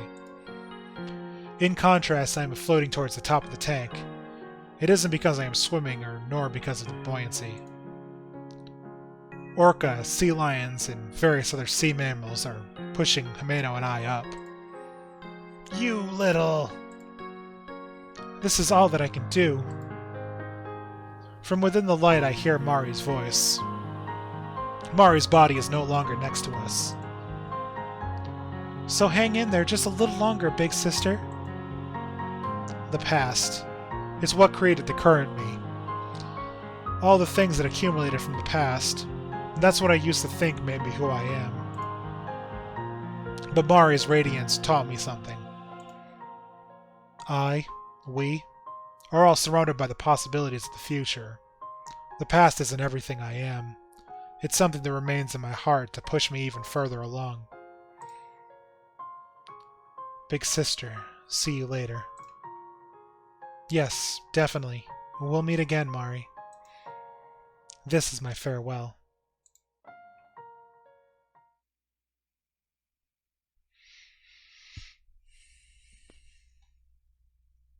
As the light fades, my breathing begins to steady. As for how much time has passed, it hasn't been more than a matter of minutes. I had lost consciousness. I returned to the walkway on top of the tunnel tank. Next to me, Himeno is sleeping. Hey, Himeno. Even as I call out to Himeno, there is no response. Huh? Wait, could she? I begin to feel apprehensive. It isn't impossible. We were in the water for a very long time. The amount of endurance it took was well beyond the norm. On top of that, she was possessed by a spirit. I can't even imagine how much stamina that would drain away. It can't be. It can't be. Trying not to think of the worst, I rest my ear on Himeno's chest. Pressing into the soft feeling of her chest, I concentrate very hard. Budadum, budadum. I can hear the sound of her heartbeat, thumping in a slow but steady rhythm. I'm so glad. She's probably just sleeping now, but Himeno is alive. The colony of parasites that were growing from within Himeno's back at the stage seemed to be completely gone now. Their attack on Himeno must have also been part of the grudge of Man Aquarium. I was able to save you. I really was able to save you. A great joy gradually fills my chest. Upon hearing Himeno's pulse, my body becomes limp. Ta-da! That was actually awake! Ah! Sitting up with great vigor, Himeno spreads both arms wide. Surprised, I lose my balance and start to fall from the walkway. Ah! Watch out! Himeno embraces me, pulling me closer to her. Realizing I won't fall, I embrace her back. Jeez, I was so worried, Himeno. I'm a little embarrassed, but thanks. Himeno breaks away from me and suddenly stands up. I'm so glad. It's not Saganuma Rieko, but The cheerful as always Himeno. Finally feeling a real sense of relief, my tears gradually begin to flow. Hey, why are you crying, Mayu? Because you... The thread of tension that was pulled so tight begins to loosen at once. Too much has happened to this man in Aquarium. Still, somehow I was able to overcome it all. I was saved by so many people. All of it was for this very moment. Well, where are we? Huh? In other words, Himeno still has no idea what happened here. The one who was talking to me was Saganumi Rieko to the end. It wasn't Himeno. Well, where should I start? Well, how about from the beginning? Just as Himeno tilts her head and looks at me once more, the walkway begins suddenly to break or shake. An earthquake? Leaving us no time to be surprised, the shaking grows more intense. Unlike the poltergeist phenomenon in the director's office, the entire room is shaking. But this doesn't seem to be a natural phenomenon. I grab Himeno's hand and motion for her to climb down the ladder. No, it's surely begun to crumble. Crumble? I forcefully bring Himeno, who looks like she wants to tell me she doesn't understand this all, along with me. The ending has begun for everything that is The ending has begun for everything that this red man aquarium held. Despite the fact that we may not understand everything about the grudge of the souls, this place is about to be destroyed. We should head for the exit. At this point, I can't think of anything else. The law of man in Aquarium is that every time one passes through a door, the time axis changes. The biggest boundary here would be definitely the exit and entrance gate. I don't really get it, but I guess at any rate we have to hurry, right? Yeah, let's go.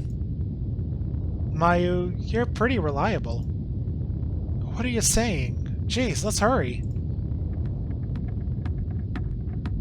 Quickly climbing down the ladder, we rush to the staff passageway. Meanwhile, the ground continues to tremble, causing us to stumble as we move on. As we come out of the staff passageway, we are taken aback.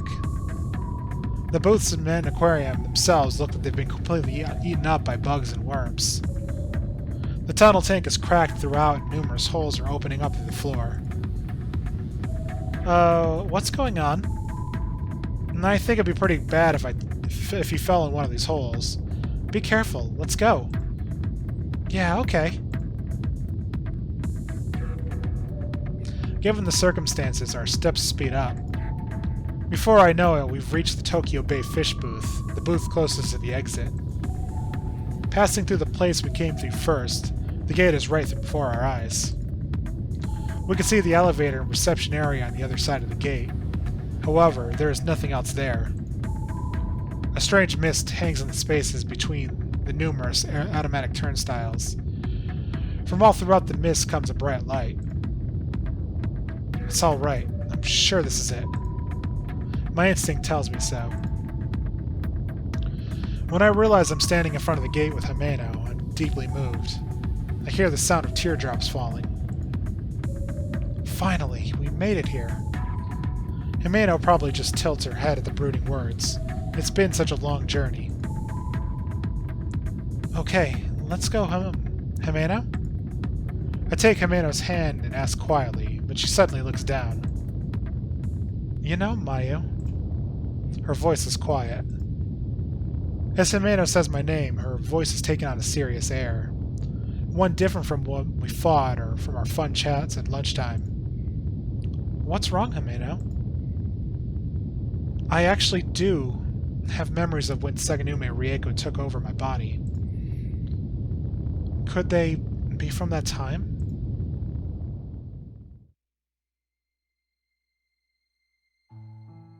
That time. The time when Himeno told me that was in her heart. Himeno told me straight out her true feelings, her dissatisfaction, without hiding anything. Yeah, Mayu, you probably thought that was a trick by Saganumi-san to confuse you, but those were my true feelings. Without any lie, those were the feelings inside of me, so they came out of my own mouth. I see. Yeah, your true feelings. That's right. At one time I hated you. Even though I don't feel that way at all now. I love you. I didn't feel that way, that I detested you. Since you risked your life to save me, Mayu, I can't seriously lie to you. I can't keep hiding that from you. Himeno. That's why I can't go with you, Mayu. I'm sorry, but I... Still looking down, Himeno lets go of my hand. As the rumbling of the ground continues, the wearing away of man in Aquarium steadily gets worse. Clearly, it's a sign that before long, this man in Aquarium will disappear.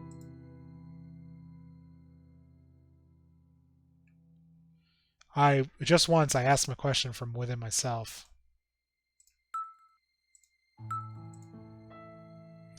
Maybe I really hate Himeno too? No, I have no doubts. I hear the sound of Himeno weeping. It's rare for her to cry. But when we see touching movies, she always cries. I wonder, why is Himeno crying with such a brooding face? I don't understand the reason. Himeno, you're such a fool.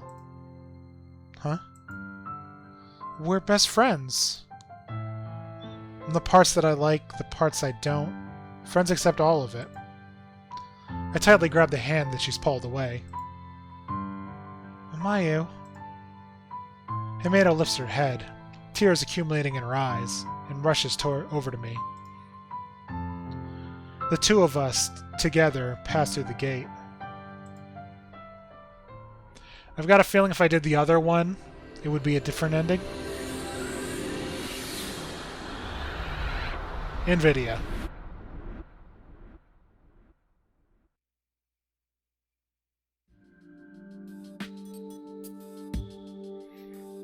Huh? This is... staggering. We come out of the gate. Everywhere we look, people, people, people. Customers and employees, there's innumerable amounts of people. Fish are only swimming within the tanks. The color of the water isn't red. And I can't sense any abnormality anywhere. Mayu, this is it, isn't it? Yes, we've come back. We were able to get back.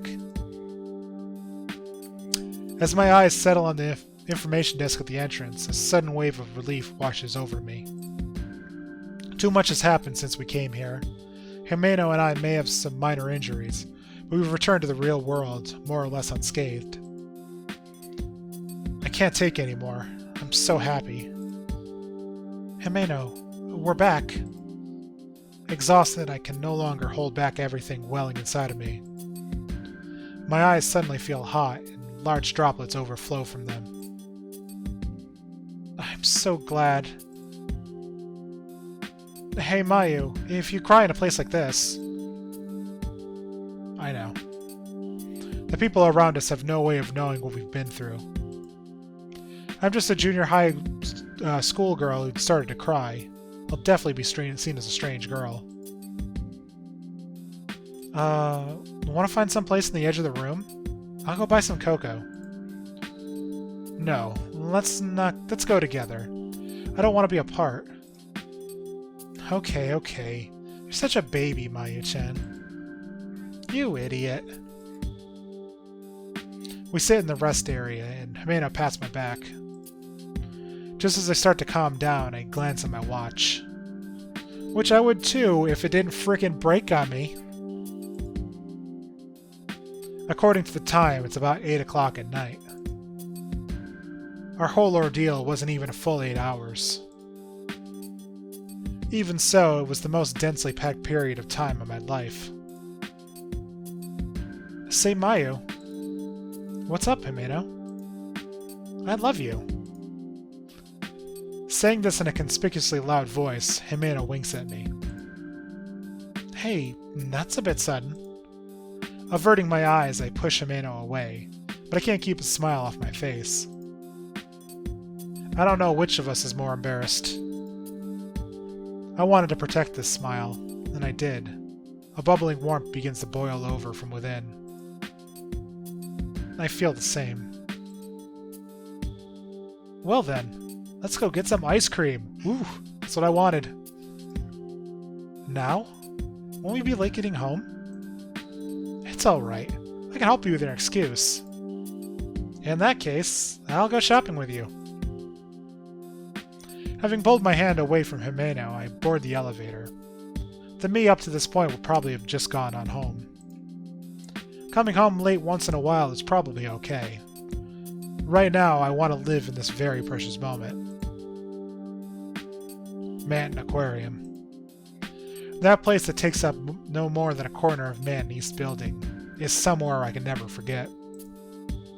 A sea of stars, a river of lights. Everyone is everyone, just one of those lights. Twinkling frantically, the light of life. It doesn't matter if it's fish or people, for both it's an equally harsh world. Meetings and farewells. A resolution to overcome the farewell that pierced my heart. My heart drips endlessly, just as a powerless little drop. However, that sound is surely resonating somewhere. Is that an ending? Did we get an ending?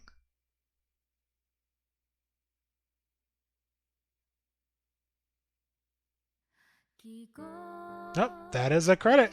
That is definitely credits. Oh man, this was a good game.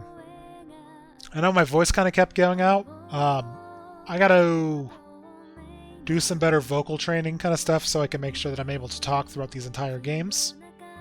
So I should have taken less time because of it. So for that I apologize.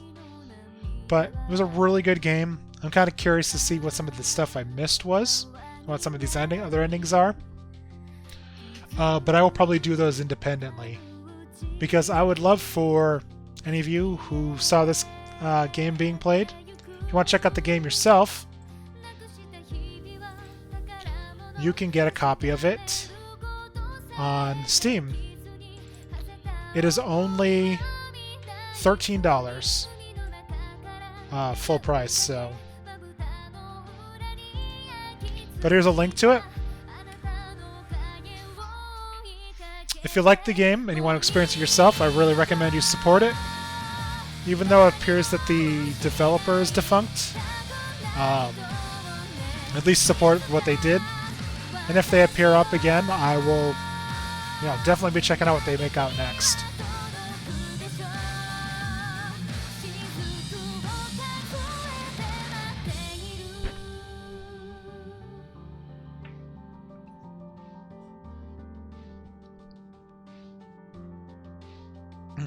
So what did you all think about this game? I mean, there was the good horror to it. It definitely wasn't to the level of, like, horror that I got with Doki Doki Literature Club. But I also didn't feel like it was going to go full-on, like, porn at me at any point, so I appreciate that. Though it does make me wonder what happened to that guy who kind of went crazy inside of the Red Aquarium. That dude. If we would have been potentially able to save him, I don't know.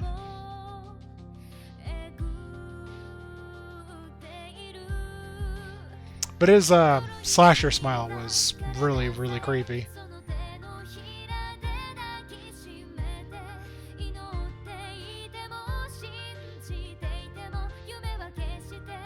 Okay, I did use free sound effects, because I did recognize some of it.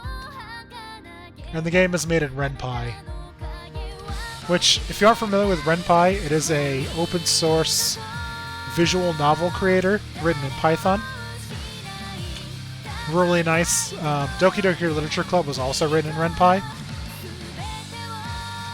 But it offers it up so indie developers can kind of just focus on the story and making sure all those threads are in place without having to really worry about the background stuff.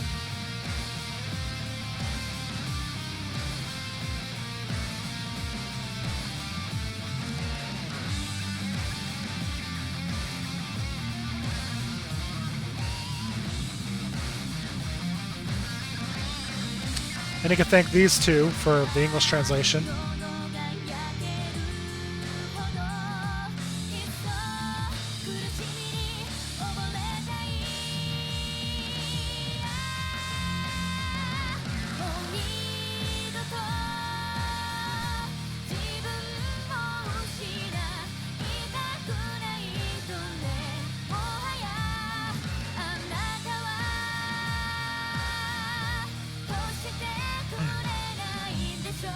No, I don't know if this was published by Sakai Project just for the English release. I guess we'll find out if it says it in the credits.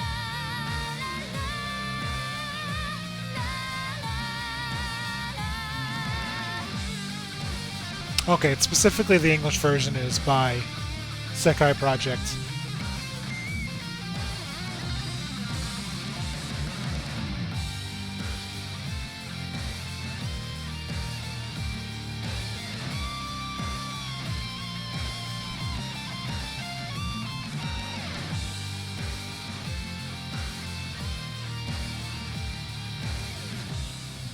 And as I said, I last checked their website. It seemed pretty abandoned, and their Twitter account was just gone. So I fear that the company is defunct now. But I'm definitely gonna look into more information, figure out who kind of was involved. Maybe I'll rewatch the credits and do some hunting, because they definitely had some good writers.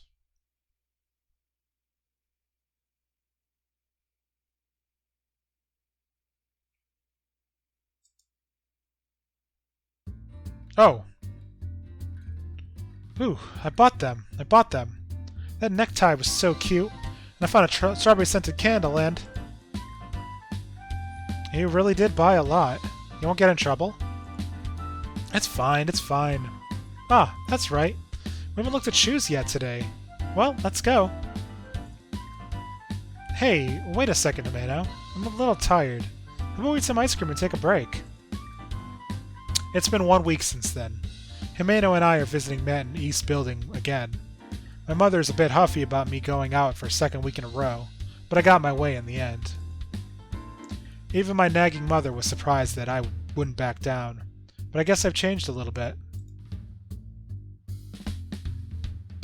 It's alright if we get ice cream, but don't mess up your stomach like you did last week, okay? I told you, I'm fine already. After a week has passed, that terrifying aquarium is like a memory or a dream, and we've returned to a relatively unchanging daily life. That day, I eventually did eat 3 scoops of cookies and cream, and my stomach started to hurt, so I couldn't go shopping with Himeno after all. As compensation, we came here to get our fill of fun at the aquarium. That's right, Manton Aquarium. There's a reason we came, without hesitation. This place stained with trauma. I don't want this to be a place filled with only bad memories. This is the place I last played with Mari. The place where I met Sayu. The place where we became friends. The place where it was etched in my heart. Just how important Himeno is to me. There are a lot of painful memories, but on the other hand, it's a place I really love. Well, to relax, should we just head on in to the aquarium? Mayu, aren't your legs still a little too tired? It's fine, I'm totally fine. Alright, then let's go.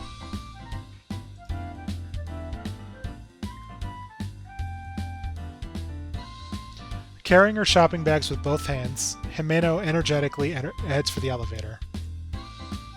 Since we've been walking for a bit, the cool breeze from the air conditioning is a nice feeling. The window through which one can see all of Manton gets me excited. The upbeat song I wouldn't normally listen to is playing in the background. Manton East Building is totally fascinating. but the deep blue of the main aquarium is incredibly soothing. The beauty of the water and the light. The pulse of life and of the future. What are you doing, Mayu? Let's go! Okay. I speed up to catch with Himeno, who has gone on ahead.